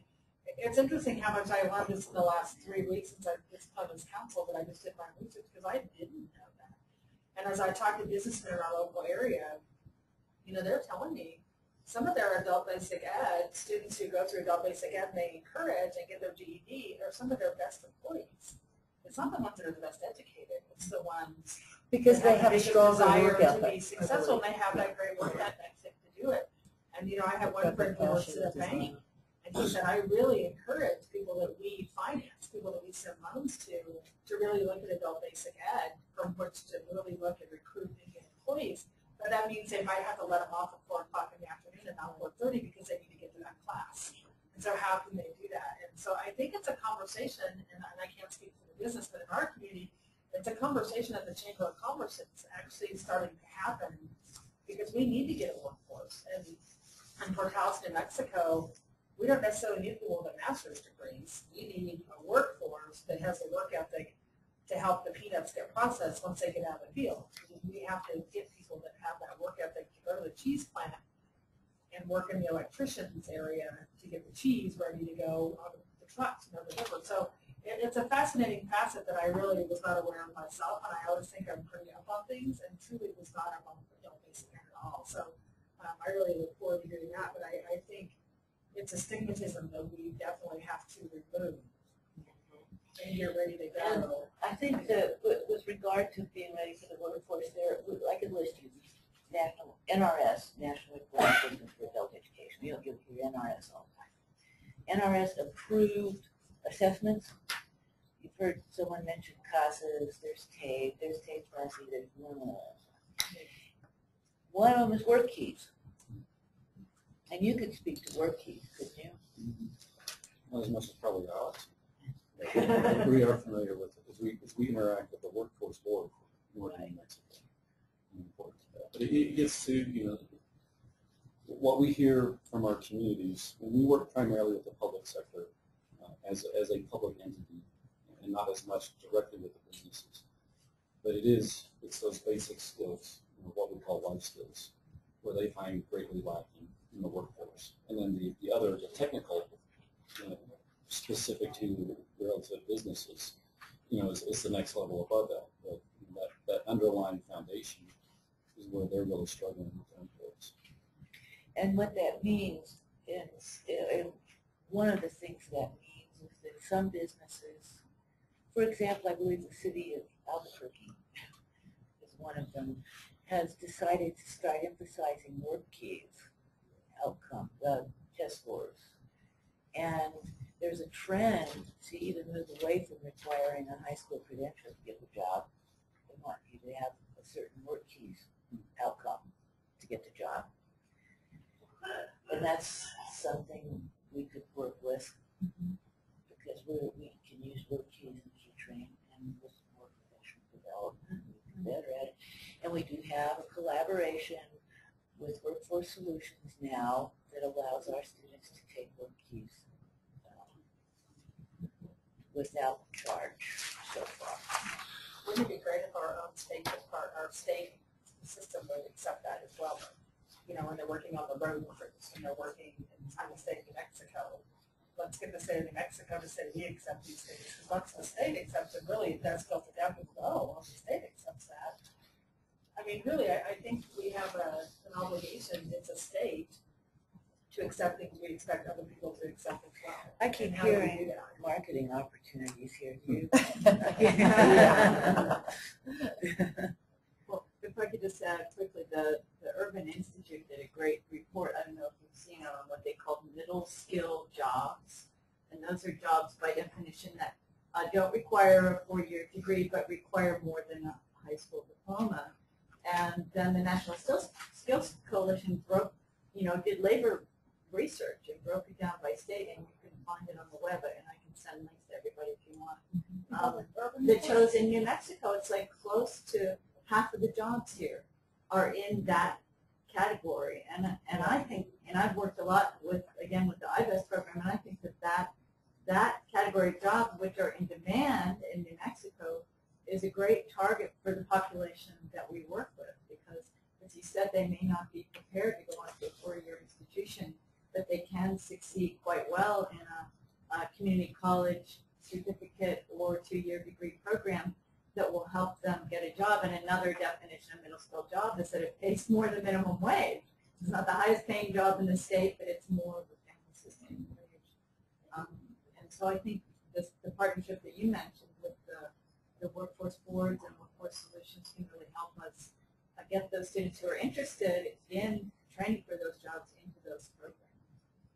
It's almost like bringing back an old-fashioned apprenticeship program where you bring somebody in and then you work with them and train them and mentor them for a period of time, and then let them. Apprenticeship is becoming a little more fashionable, I believe.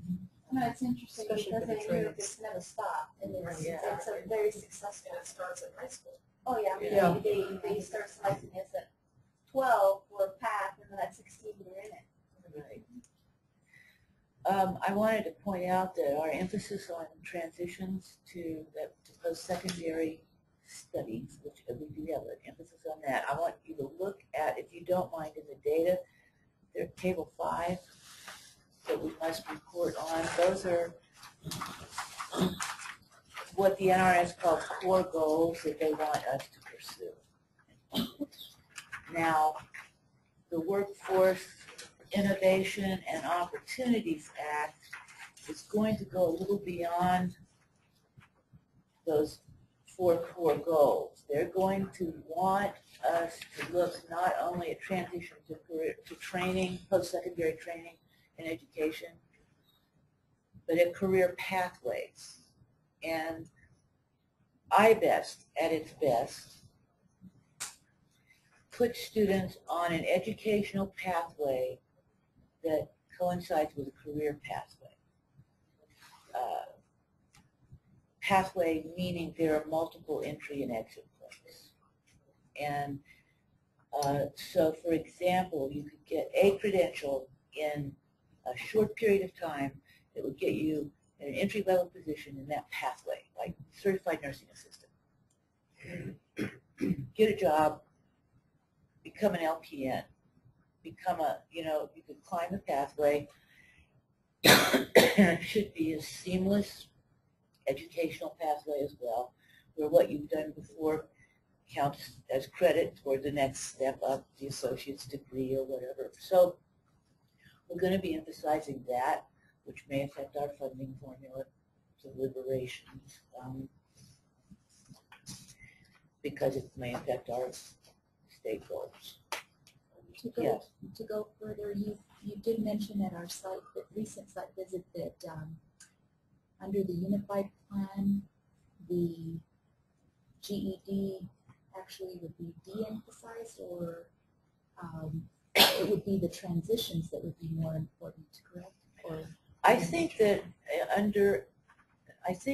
Gloria, the GED, that the high school equivalency has become a tool rather than a goal, because a high school credential won't get somebody a living wage generally. And so yeah, that's why we've been emphasizing transitions, and that'll continue. We can't go back to saying, like we used to last century, what we're here for is to get people GEDs so they can carry on with their lives. But to go further, I think you did mention that wouldn't be in the tables. That would actually be what would be correct. I didn't mention that because I don't know. I don't know.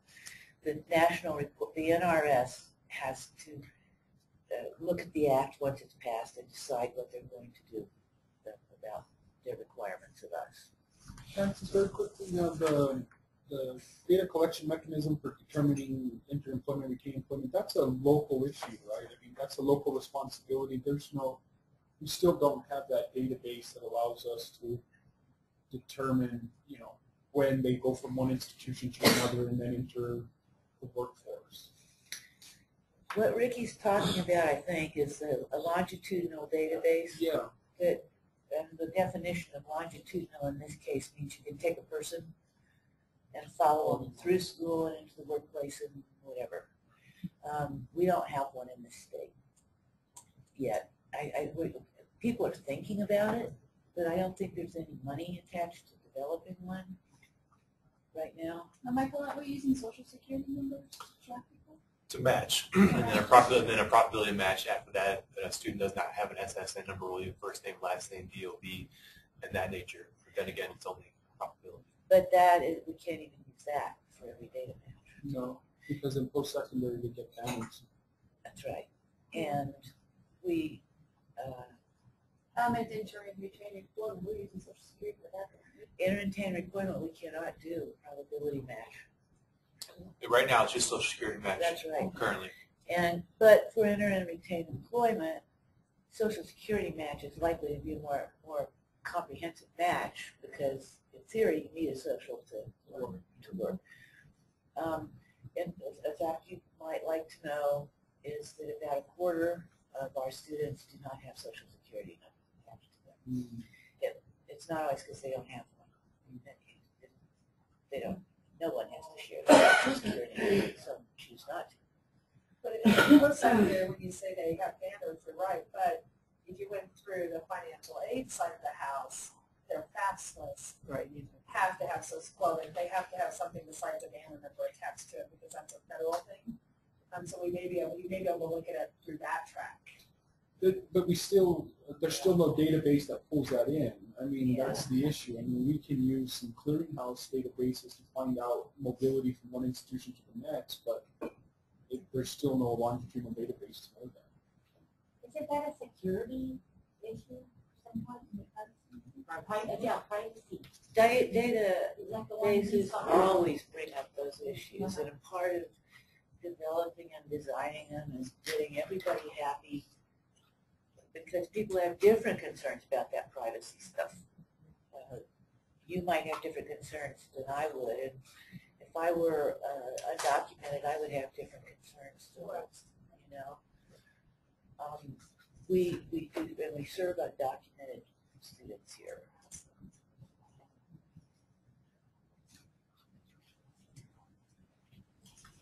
I think that this conversation that we're having is really important for us to get to know a little more about what we're thinking and to learn things. And I want to, some of the stuff you can go look up on the web if you're interested in pursuing it further. And one of them is not so obvious would be iBest if you're interested in reading about that. We began in Washington State, and the first pilots were with ESL people. And there is a published study that will shock you. It shocked me. They were having problems with completion of various one-year certificates that would give people employment among their ESL students. They had something like a 15, I cannot remember the numbers right now, 15, 20% completion rate for, I think it was one-year certificates of in English by ESL students. So they created an iBest thing where they were learning English at the same time they were learning the content of their certification courses.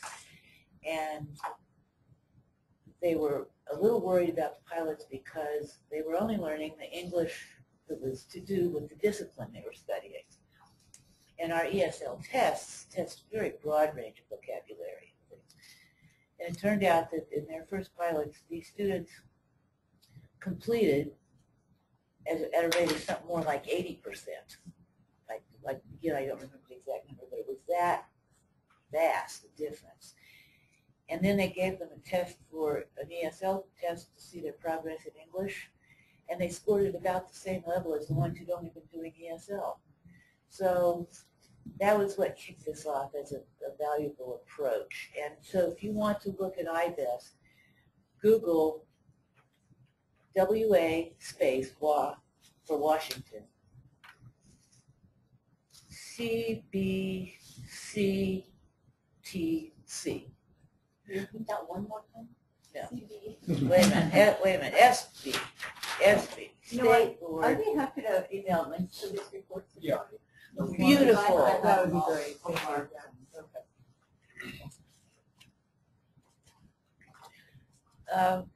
I want to look at the green folder. That is the state plan. That we have right now groups working on revising the funding formula for its immediate needs, and on developing a professional development system. We don't have any group helping us work on revising the state plan. The state plan we have, as I said, is old, and needed revising, and now it must be revised. Yeah, you could also take breaks anytime you want without, but let's take a quick break. Restrooms are around the corner. I'll brew some more coffee as well.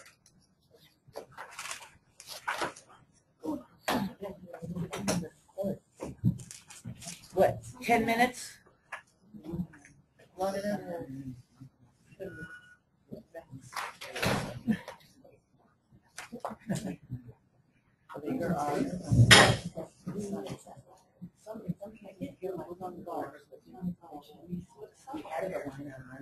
You want to call it? You want to call it? Do you want to call it? Yeah. They will respond to it because they're under cost. So it's, they all know how to work a phone, but they're here. So for us, that's actually helpful. Listening for barking. We don't actually have the space for social acceptance. It might have been a real. We do. We used to have such a take a while. Yeah, that was probably a real long. I've been in my office. Thank you for calling. Now I know your phone number. Yeah. They, Call me anytime. right, they just, like I said, oh, Cheryl said, that anymore, so but we were talking about this stuff. I have to cover saying now. Even though technically I think data in the database, and then the state is Right, releasing right, it to exactly. other organizations. But still, there's a chain there. I think I would. I would just, yeah. Keep that on. I would just keep it, it doesn't take that much space, I would just keep it on there because, there's a lot of, this data might be used, but like I said, we don't collect anything because we don't collect socials, we don't collect anything that's secret either. Yeah. But, Oh, we do have some socials, but they also all the demographic information they have to focus on there. Attached to the Right. information. see, for us, for us, when it comes to those who get jobs, it's just the majority of it. Because the State Department mandates it. I mean, they don't care about anything from your skills except for the jobs. So for us, that's the population that's the most like, transitions employment. They're also everything that they A do. lot of our students do work, whether they work legally or not. Right. So I mean, there's a lot of employment there. But Yeah.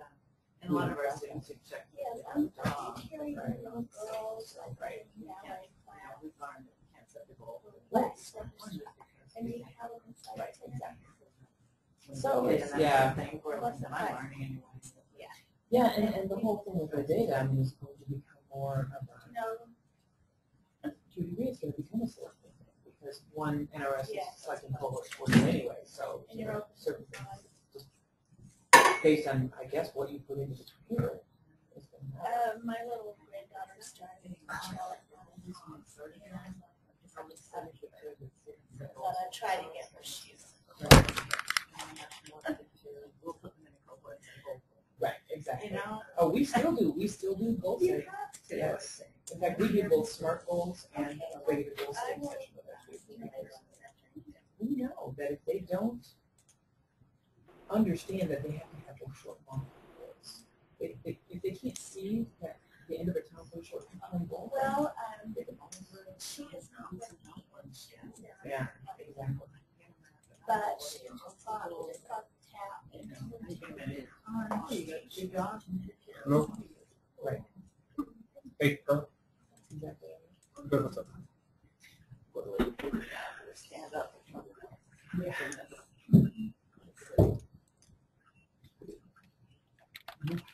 It's good. I'm a little upset my little thing didn't work, but What did he? so I was trying to use the questions over here on a second monitor and it didn't work as well as I wanted to. So, but oh yeah, there's a mad panic at the beginning to try to get it to work and it's not working. So, but whatever. Well, thanks for all your answers. Our staff is coming through the new intake form. Did you talk to Hilda or Todd about I didn't what? get a chance to Okay, do that. so but you brought this up months before, right? About what needs to be on the signature page and release, right? I was just talking to Terry right now. I think we want to get on there. So I was looking at other Unless there's states. some reason that the state thinks it's bad to have it. I don't know. And I just don't know what the legal reasons are. I was looking at Illinois and Washington section too, and it's real simple. It's just like one line. I apply. It's not like you look at Roswell. Like they have a whole worksheet here. No, So no, we yeah. don't have that. It was like a Let me call you right back, because like Bernie's on the other line maybe, and then I'll call you back to let you know. data what's on up. this sheet to other entities like higher education department. Hello? Labor department, you know, the entities that we share. And I think that's That you, I guess, you're the one, I mean, it's the state that's really sharing. I did. information, but we're putting it in that database. I still don't think that Teresa should jump over 30 for 11 months. I just don't think it's right. Some of the refugee organizations have to. Yeah. So she's already stipend for directorship reviews, and she's going to be making $85,000 a year. That's just not right. And that's what I thought. That's CNN. And that's why I guess I was. Right. I just thought this is the one that Uh, was not saying. At 87. I mean, that's not even that terrible. It's not that bad. I would say 85 and then remove it.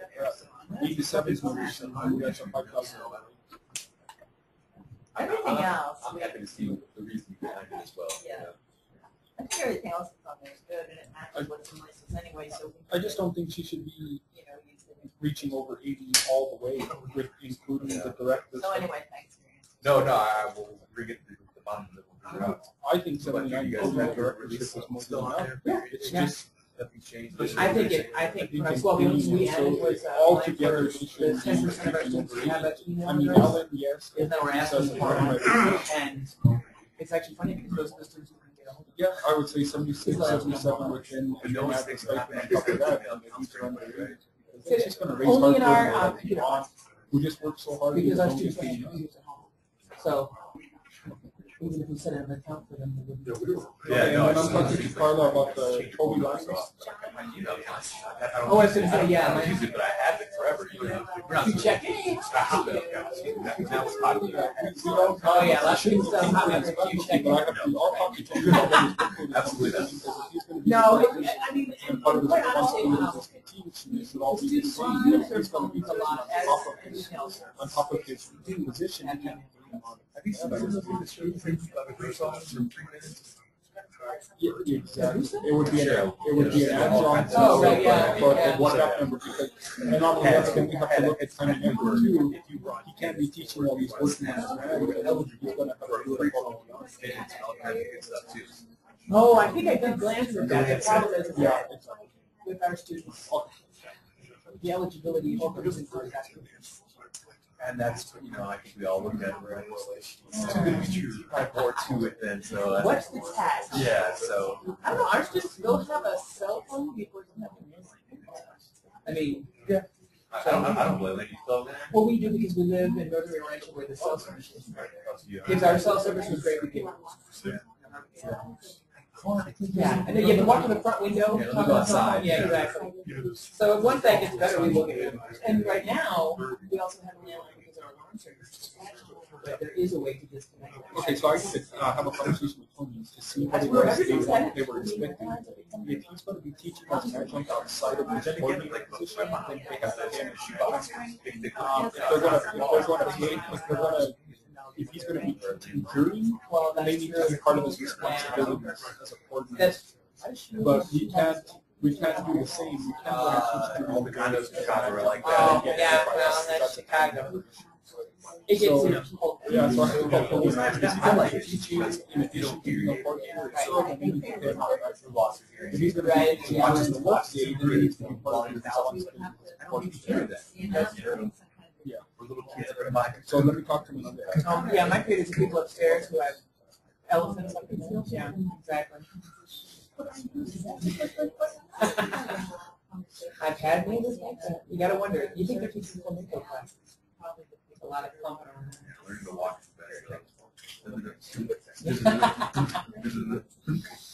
Or no, we had neighbors who had a child who walked with those little walkers, and it would make this rolling sound.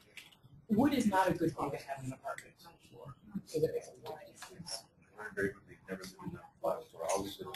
Always live in the top, that's right. Oh, we did that. Well, I lived in a walk-up. That was in Minneapolis. And you only do it when you're young. You don't do it as you get older. 4-story walk-up. The views are beautiful. No big deal. Yeah, trying to carry, kind of move in. Get 9 guys on a case of beer, trying to carry up your bed frame. Yeah.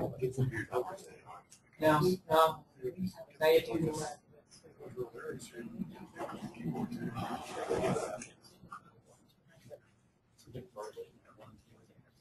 Is this going how it's expected, I guess? No. Pretty much. I mean, in some cases, she's preaching to the choir, but I think there are people here who don't know as much about Too much. Oh, sorry. So I think it's good for them to get here and do all that kind of stuff.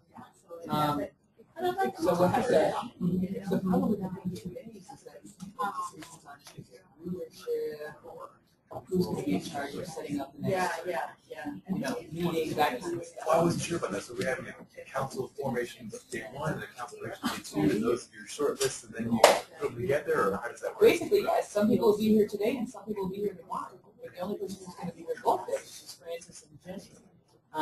Well, you probably. So it's going to have to be you're going to have to find a way to mesh the two groups so that they can meet all at once somehow. And So we definitely have a nomination for short list today, though, right? Well, how do we do that? If only half of you are here. So if only half of us are here, how do you determine the chair, co-chair, secretary? Yeah, so I guess you just go ahead and paste your short list and just finalize it. Probably gonna have to or get volunteers. I mean, if you get someone who says, I don't mind taking on this, you know, and then the next day there's somebody else this one, like, chair, coach. So basically, we're gonna wait until you're not here. We're gonna nominate you. No, I am already secretary of the TV committee because I wasn't there, so, yes. We like to nominate people that are not here. That's how it works. Just wait for tomorrow. This will be tomorrow. Yeah. Yeah, Terry, no. Terry, I'm here for Terry. Then cool. And any seconds? I'm second. Okay, wonderful. Well, Jenny wasn't at the MP88 conference, and she got nominated to be president of the mayor. Congratulations. She didn't even know about it. Laura says, I need a bio from this. Because you got nominated. She's like, you were there. I'm like, no, I know that. For your profile on the website, you Yeah, didn't know you didn't know that. that? Whoops. Sorry, I'm moving your table. So how are you doing on that time of waiting? Well, it's all. Yeah. But out, he's having to come back. That was hard to say. Basically, like telling you here and telling WS. Oh, you normally do this in 6 weeks. I need it. Oh, bro. Yeah. Next time. Okay, I mean, I wasn't able to attend the last meeting, and there were no secondary category opportunities on that one. What do you mean secondary? Well, like I'm working with a detention center, okay, but I'm only testing it in writing because in 4 or 6 weeks I'm not going to obtain a GED, right? And I need to work on their life skills, and so we're working through writing. Right. Okay, so, but if I enter that list, because that's really not the lowest function level, it's math. Yeah, but you're not teaching them math. If you're not teaching math, why not just? Yeah, but the problem with LACE is that if I enter the pretest, say pretest in writing, then You have that's to what I'm post that. tracking. Yeah, but I'm not to track that for 2 years. And so let's say in 6 months they get out, they get their feet on the ground, they want to come to the G, I test them in reading and math. I'm still tracking 90 because that's what they were pre-tested. Why 2 years? Why should you? Well, this was the LACE's glitch that Aaron and them were working on. Because I'm pretty sure if they go 1 year of writing, the next year can be math. But I don't even want it 1 year. I want. Oh, you want to go, well, can't you go 60 hours of writing and then post-test them and then pre-test them in math and go 60 hours of math? They're telling me LACE's doesn't allow me to do that. LACES allows 1 level gain per student per year. Per year, oh, That's okay. it. So then Charlotte Church is saying, well, you can do another test, and that could be hey, it could be another like work here, whatever this other thing about that I could do pre and post test on. But that doesn't show up on page 4. So that's where the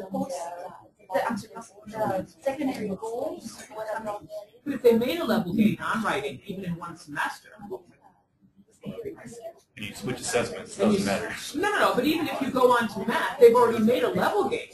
Even if they make 2 level gains, that's not going to count as 2 separate level gains. But it locks me in, right? It counts against me, and it's really tough. And secondary goals, secondary category of goals would be the one way to track that and still be funded and benefit. And the funding formula doesn't give me that. I'm not even sure how it could. You're talking about tracking secondary goals as part of performance-based funding. It could be that, but I mean to get funded for it. Yeah, it's not an option. We've talked about that, but the biggest problem with that is that how do you measure it? With the test, with the standardized test. Only if the secondary goals are all NRS goals. What if the secondary goals are something else? The secondary goal is still improving writing. Yeah, I'm telling you, it hits me in a negative way. If they want to come back and once they get out and they want to research it doesn't populate on 4 the way it should. And the numbers are so that's secondary goals now. Nothing ever was finalized. So you were on locked in, right? We're locked in, right? So you're on the task force for the funding formula, right? So we need to go ahead and try to put that component in. Well, it's too late now. I don't think it's too late. It's highly possible it's too late, but I mean for the next one, if you wanted that as a larger component or a bigger variable, then we need to consider that. Are we finalized on that? No. But there is something that should be said. There are lots of things like special things to your program. All right, we're going to go ahead and get started again, everybody. Everybody in the field still there? I think that was what somebody was.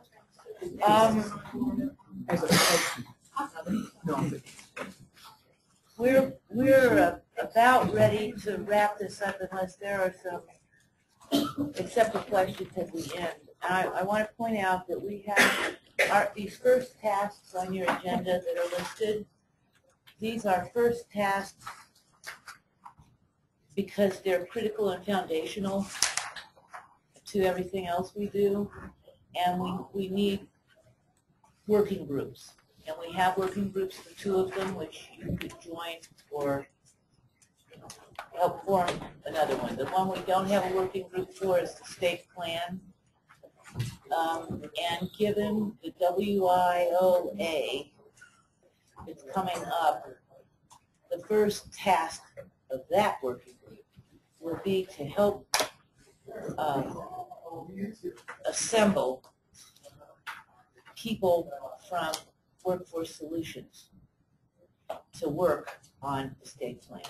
Maybe even form a subgroup from here that will work with a group from there and just call itself the WIOA State Plan Committee or something. But we need to get that formed, I think. And that it may be that agency's already forming theirs and we were already forming ours, but we need that to like stop and get together. So that's one thing. And then the other thing is that there are other initiatives that we are working on that are critical to our moving forward the way we need to go in this state on a kind of permanent basis that are not so foundational. They're initiatives. And one of them is IVEST, and another one is distance education. And we just had a conversation about the need for broadband. And could you explain what you're working on, please? Certainly. Our organization, as a Council of Governments, had the opportunity to receive a American Recovery and Reinvestment Act in 2010 to build a fiber optic network, middle mile trunk line in three counties here in northern New Mexico, connecting Santa Fe, Los Alamos, Rio Arriba, as well as 4 pueblos as part of that. In serving, the 4 main impetus for producing this network was obviously from the perspective of our organization, economic development, but also telehealth, distance education, and public safety, and providing a system that is high capacity, high speed, reliable, and affordable broadband to rural areas of our counties. As part of that, we've been able to collaborate with the Department of IT, the state of New Mexico. They are working on a broadband plan for the entire state, again with emphasis on the rural areas. So we're collaborating with them in that respect. We're looking at extending the network down into Sandoval and Bernalillo counties and connecting with the higher ed institutions there as part of our system in the 3 counties where we're at, in collaboration with Kit Carson Electric, which has a fiber optic ramp similar to ours. They are connected with UNM Taos. We are connected to UNM Los Alamos and the Santa Fe Community College. There's a lot of opportunity here, and the emphasis we're looking at trying to collaborate with the Department of Information Technology with the state is a strong emphasis on the rural areas. So, I was looking at the numbers just prior to the break, and 38% of the adult basic education students are in what are defined as rural areas. And our objective from an economic development perspective is to retain and sustain the population in our rural areas, and that's going to go a long way to doing that in the distance education team. So I think there might be some opportunities there. I think that's so important because one of the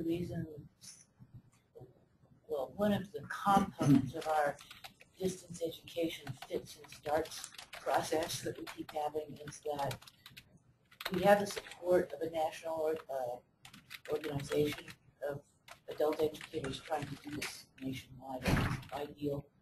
It's called Project Ideal. It's the University of Michigan. But New Mexico is unusual in the fact that not only do so many of the people who need distance ed not have access to broadband. As we know, the curricula really do require broadband. I mean, can't. But then they say to us, well, don't stick to that. Go, what do you call it, 4G? Go Oh, yeah. with the phone signals. Well, there are large areas of New Mexico with people in them.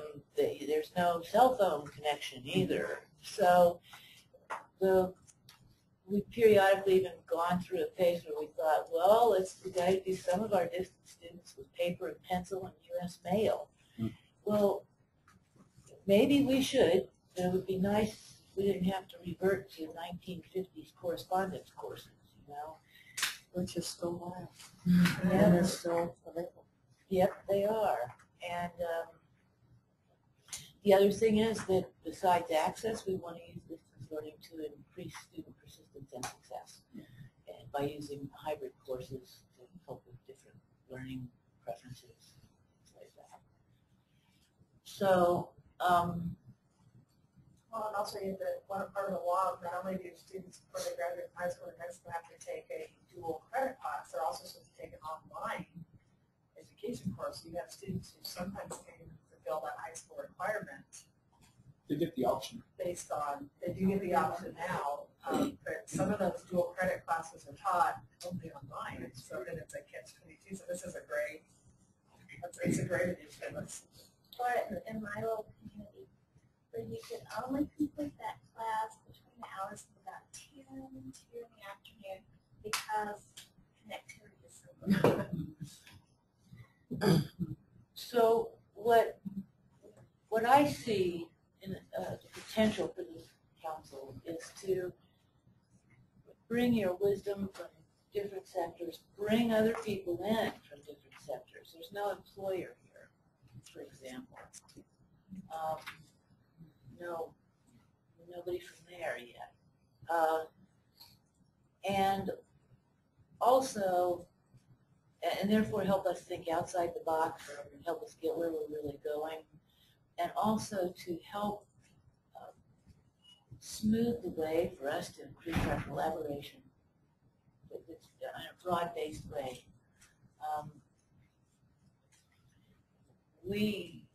There's a huge number of people here from local programs, and we can provide that point of view. But right now, that's kind of the point of view we have, and that's not good enough to do the perfect job of the things we need to do.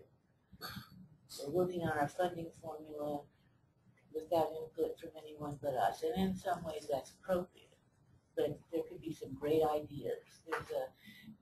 I really believe in the creative potential of naivete, and by that I mean someone coming in who is naive about the place they're coming into, like adult ed in this case, but has tremendous wisdom about things that the adult educators are naive about, and we can find ways to connect. Now, because this opening meeting was broken into 2 pieces to help people schedule it, what I would like to have happen is for people to think over the next few days of any particular areas of interest they have and would like to jump into. And I will send out a survey to find out when we can meet. It might be online, it might just be that by email we can make some of these decisions, but sort of formalize some working groups and decide, let them start deciding what they want to do.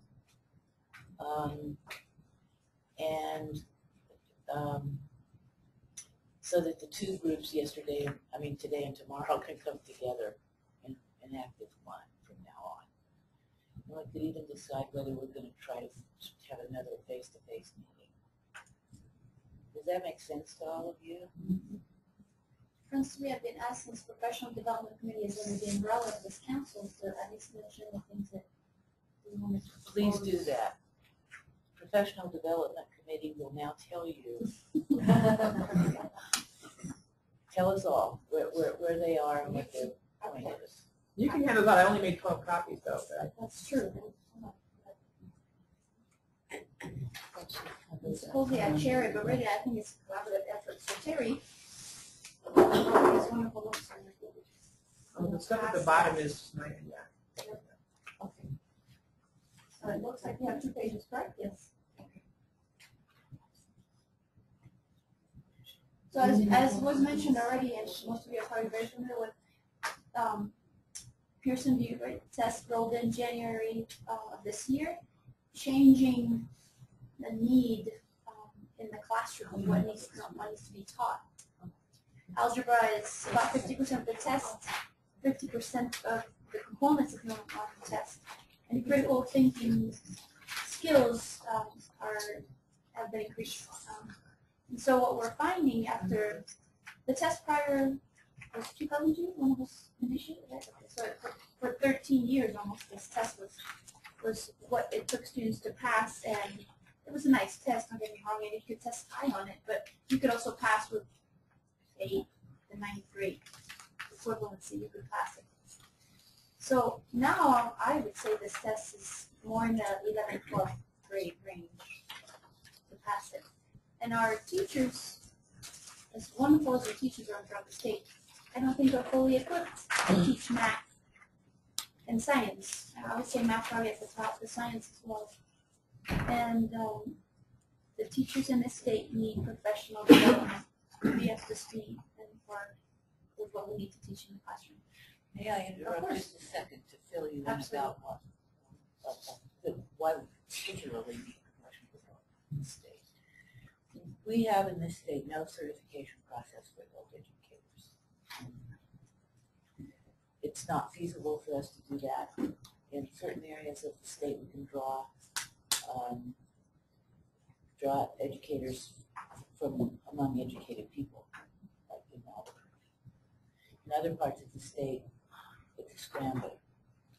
And the one thing we can say about all of them is they're passionate about doing it.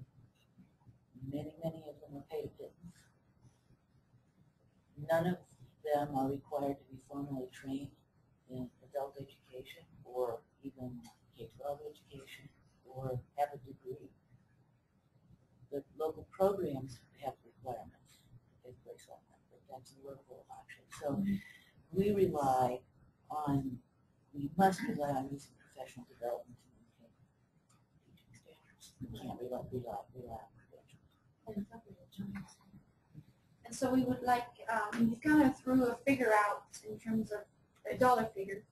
And so I don't know if I can guess it, about 200,000 to be used for professional development. And historically, we've had different avenues. We had just give it to the programs and they can figure out what to do, or pay someone, and that was used quite a few years, pay an entity to provide that. That was actually more in the 300,000 range. And I think a lot of programs would say, I didn't get much out of that 300,000. I mean, there's some training there.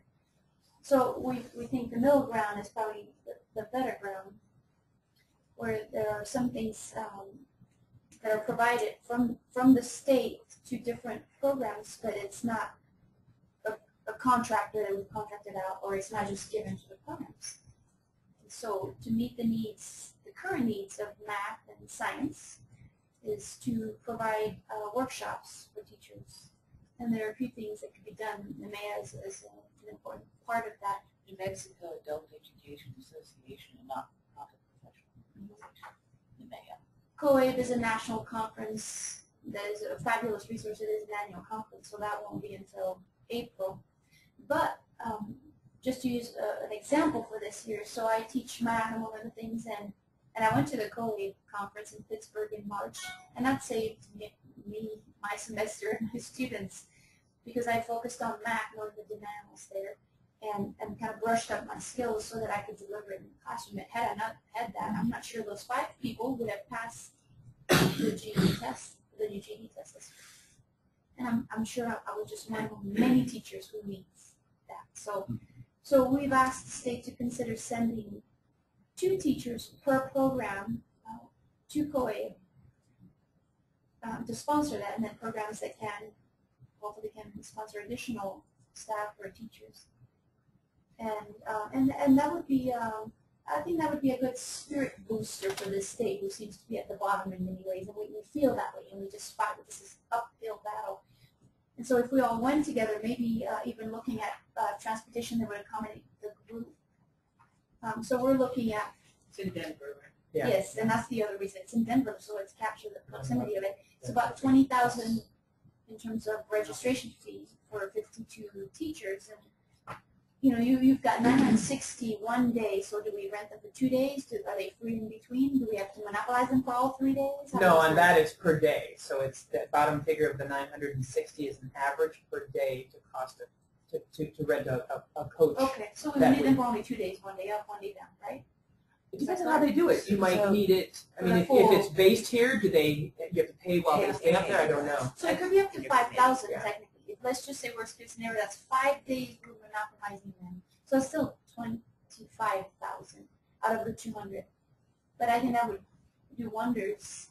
But I mean, there would be expectations of the teachers who are attending. We need to focus on math and science. The expectation we have of that subcommittee is that they develop a professional development system so that we don't have to buy a full private company to do this for us anymore, so that we have a way to contract pieces out or do separate things that fit into a system that's headed in a certain direction. And at the same time, and they're also supposed to figure out the direction we need for us to go and how to get there. And at the same time, do it in a way that builds our internal capacity, because we do have a lot of capacity. We have a lot of very talented people who can share things. So that's the charge of that. Right. If we could develop a system that helped us to develop more peer mentors, people within our state, we have a lot of people who teach who are very talented, but who might need the skills to be able to share those talents. If we can find a way to do that, that would be helpful too. The other thing was coach or peer coaching. For example, we had a smaller program come visit us at San Juan, and we spent a day and a half with them, helping them be more adequate, I guess you could say, in creating quarterly reports, analyzing the performance of the program, and how to set goals, to move forward, how to enter data properly so they can track things. And that took us a day and a half, and not the one. We weren't compensated. It was a wonderful experience, but I think that could happen on a consistent basis, and programs probably should be compensated for the time. And peer mentoring is important to us because we have change of staff. We have new directors who get dropped into the fire. Right.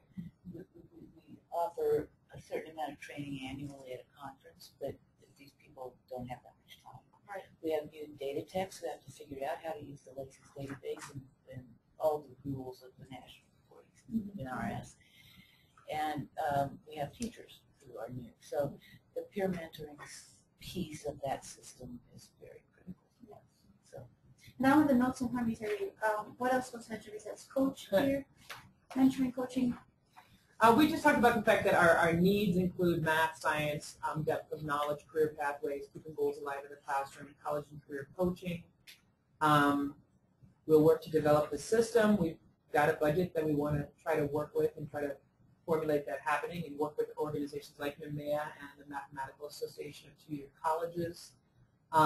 Looking at how WIOA changes will affect what we want to do in the state, and that looking at things like the fact that professional development should be continuous and ongoing. You can't send someone to a training and then a year later say, hey, you're a better teacher because of that. I mean, you want it to be something that you revisit, you find ways to make sure that that's continuous. And then looking at what other states are doing, Florida and Massachusetts in particular, have ways of measuring their outcomes. And measuring professional development outcomes is one of the most difficult things to do.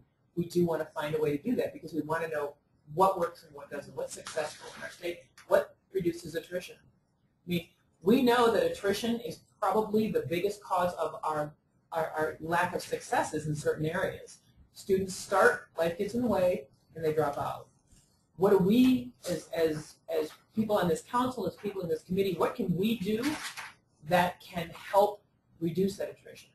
We can't make life not happen, but we can do whatever we can to make it so that teachers are there for their students and can help them with little blips that get in the way.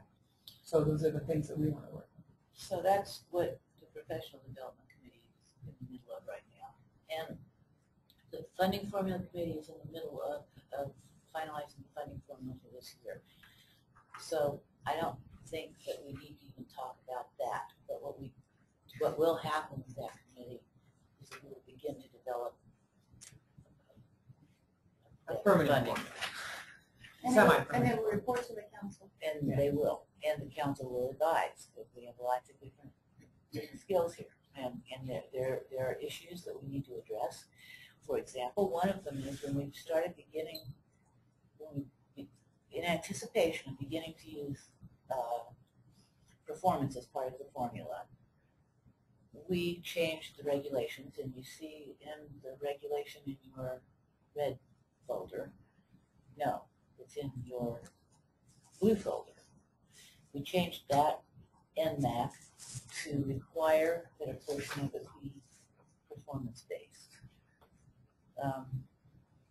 That's the most recent change to that NMAC. We may decide, based on advice from this council and the Funding Formula Committee task force, that performance is not quite the way to look at it. If we decide that, we might want to drop the requirement from the NMAC, which we can do. It just takes a public hearing. And in our case, that public hearing wouldn't be, it's just a long process. But, so that's the kind of thing that we're going to be looking at with the Funding Formula Committee beginning this summer, in July. Oh, Laura, I had a question about professional development. The 1036 one. Should make sure it's addressed. What's it say? I'll go up there. Laura has a question.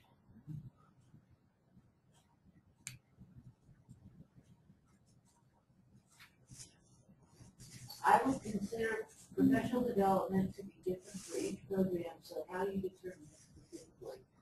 Laura, that is something that the professional development group is going to address using surveys. One way that specificity of local requirements will be addressed would be with peer mentoring form of professional development. That's one way, and other ways that you all may come up with. Also, we will discover that what you think is your lonely need probably isn't. And you may not know it isn't because you're in Las Cruces, and someone else who is in Shiprock may actually have the same need. And we can, this committee is going to find out with some specificity what people's professional development needs are and what they perceive their needs to be. Now, there are also professional development needs that people may not perceive that they need to have. We're looking at the numbers on the state level. Right. One of the top needs in our state is tackling nutrition. And it was, if you look at table 404B, that's a 50% ratio. 50% of the students who enter the program never make it to a post-test. A post-test, or even 40 hours in the classroom, or whatever.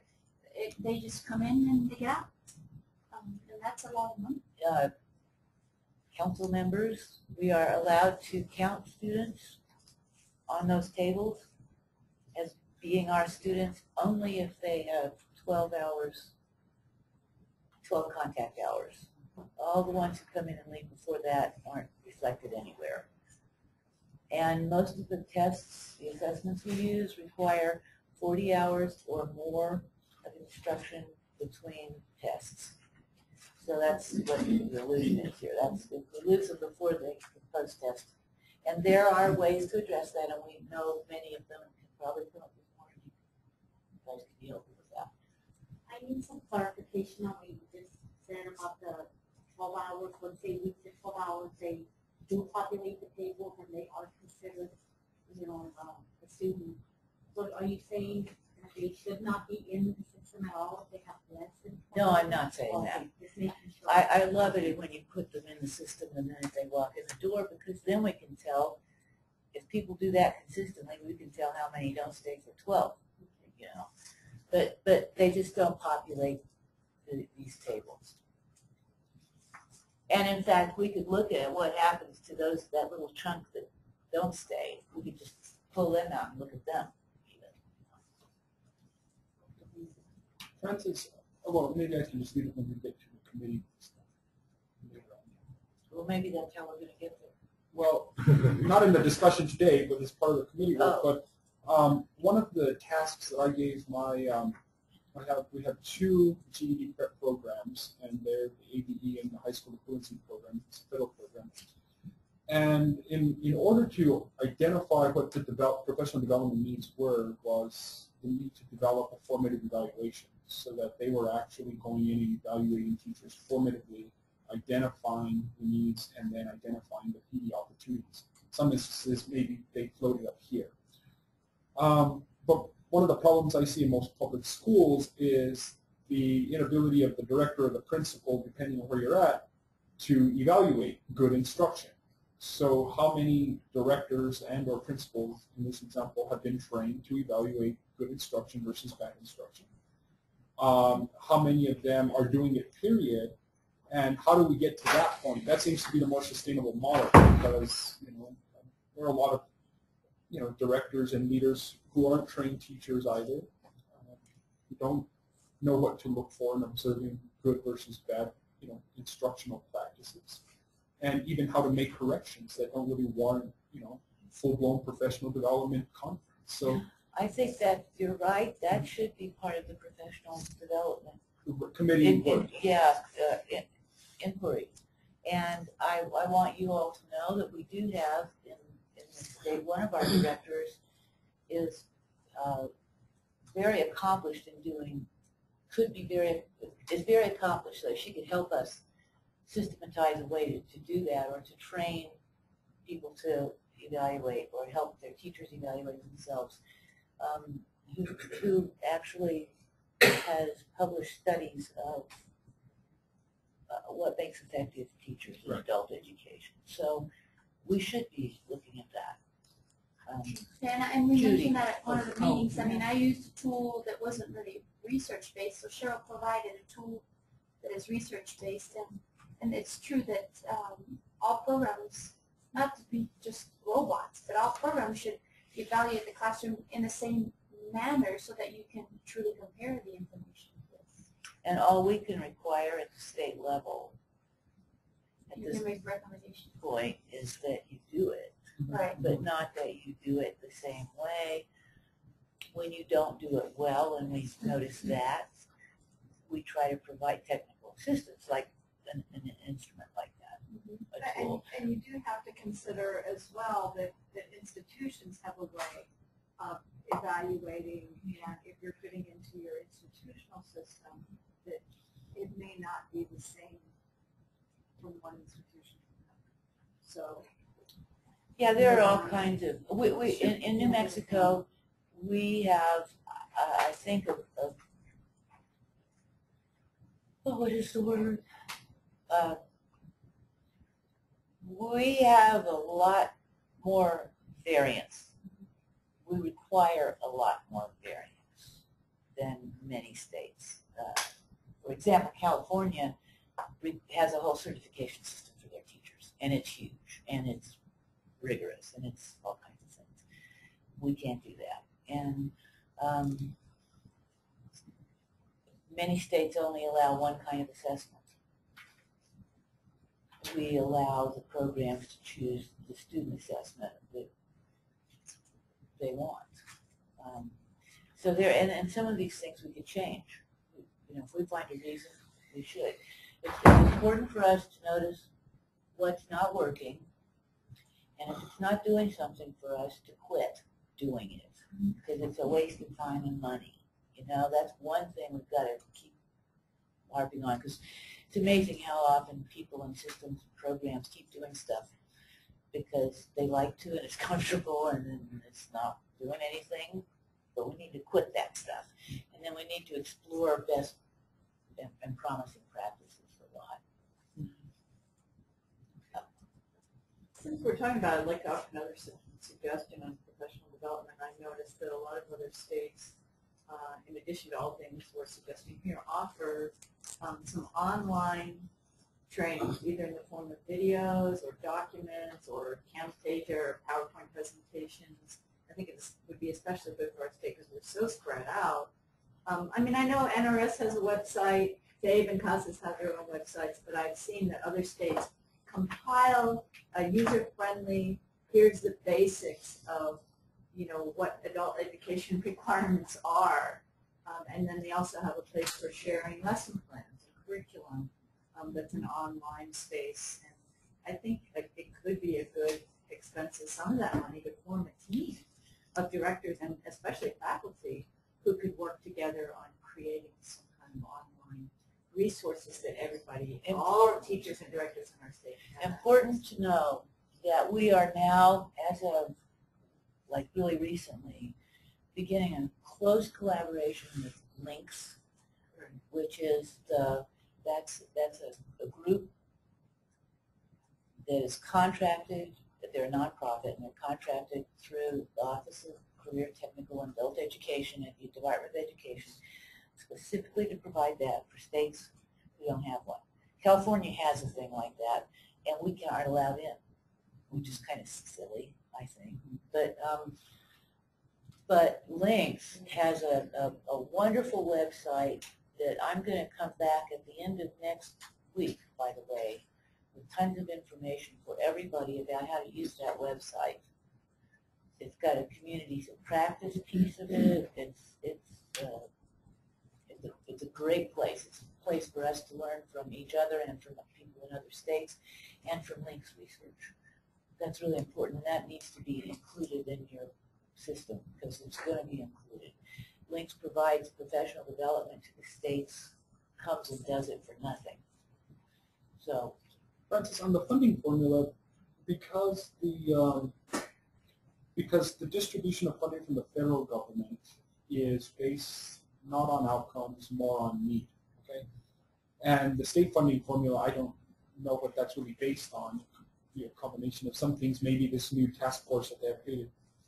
What's going to happen over time as programs begin to perform better and there's no more money? Aren't we only going to just, lower the weighting on any of those metrics over time, ultimately devaluing, the outcomes? So we have a pot.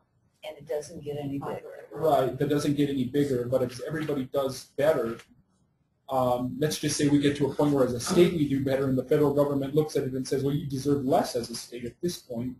Backing yourselves out of a job. So I don't want to create a cannibalistic environment with this funding formula, understanding that we're all vying for a fixed set of dollars.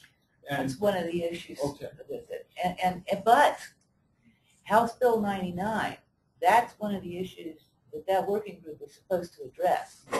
It's how I think that's one of the things it means by fully funded. How can we fund performance without being cannibalistic? Yeah, I just worry we're going to take from the base to add to the pot, so that 70,000 gets lower and lower, and then on bad years then programs become volatile. But at the higher ed level, it creates an environment like that for institutions, but not so much because you can always go get more money to add to the pot. Here you can't do that. Yeah, Wyoming is there now. Wyoming as a state has several. The programs have reached a point where they're all doing better. Yeah. There's no more money. And so now they're all getting less money for having done better. And that is really not okay. And I think that's why this House Bill 99, that's the main reason it's critical. House Memorial 99. I just wish it were a bill. Yeah, we all I think that's one of the major tasks for them to figure out how to fund this thing. I think that's one of the meetings fully. It may be the only meeting fully.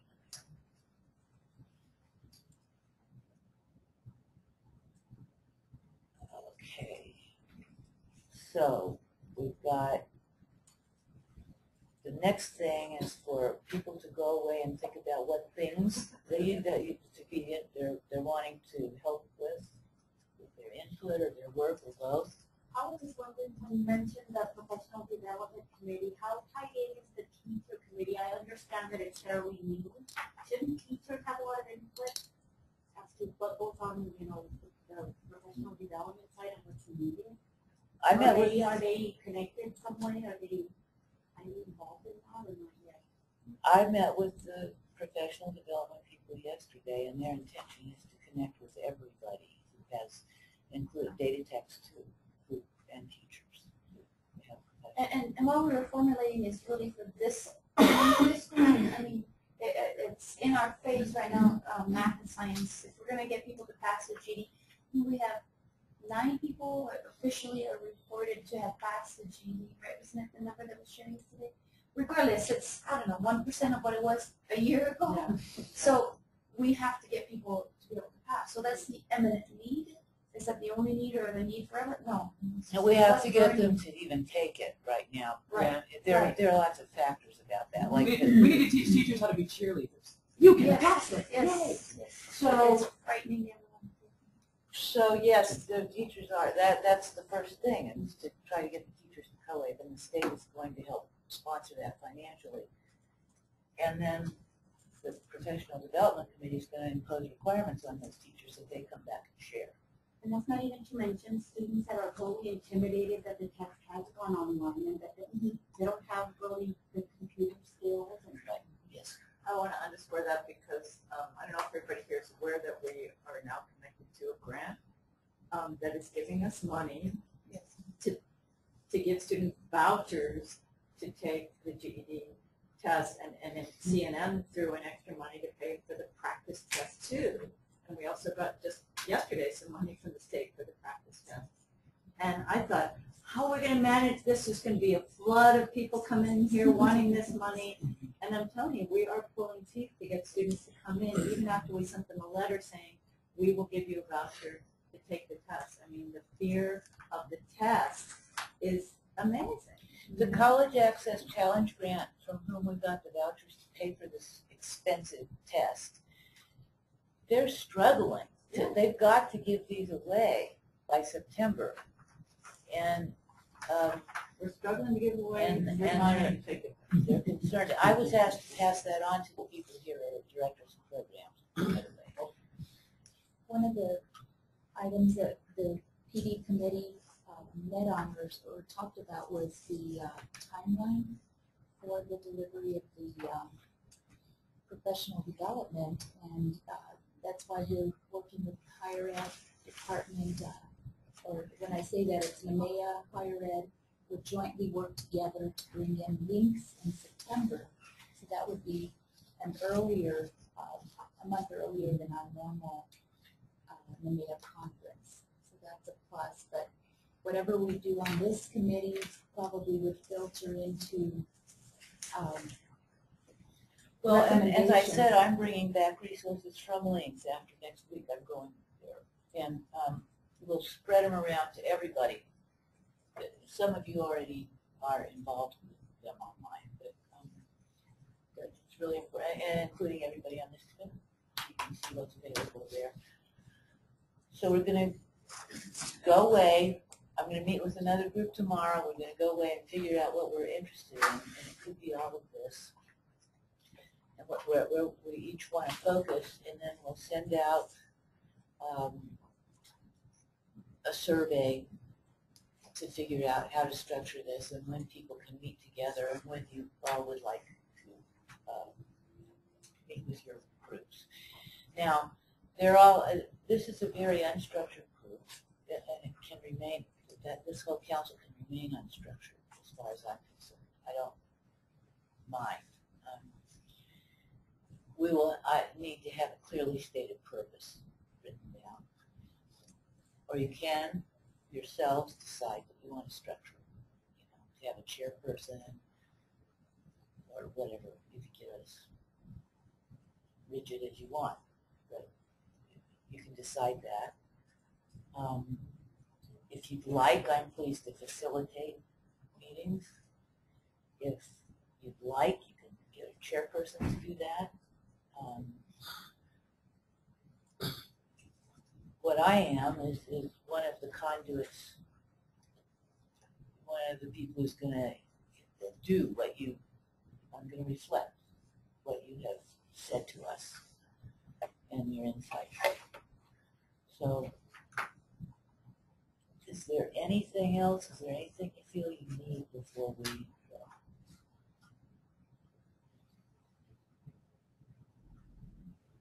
Good.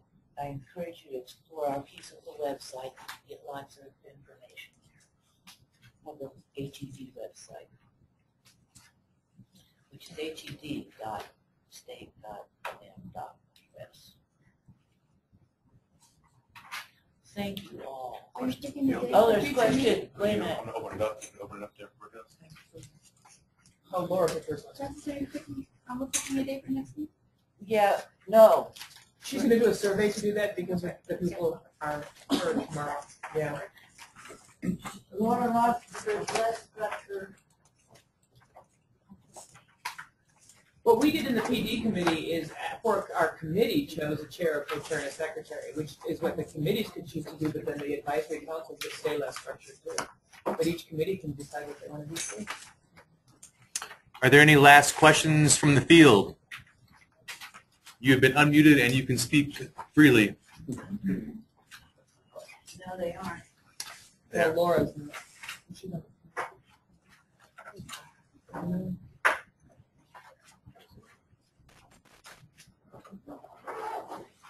Thank you all, every one of you, for coming. And we look forward to all of your insight. Thank you, Francis. Thank you. Thank you. And eat the goodies. Thank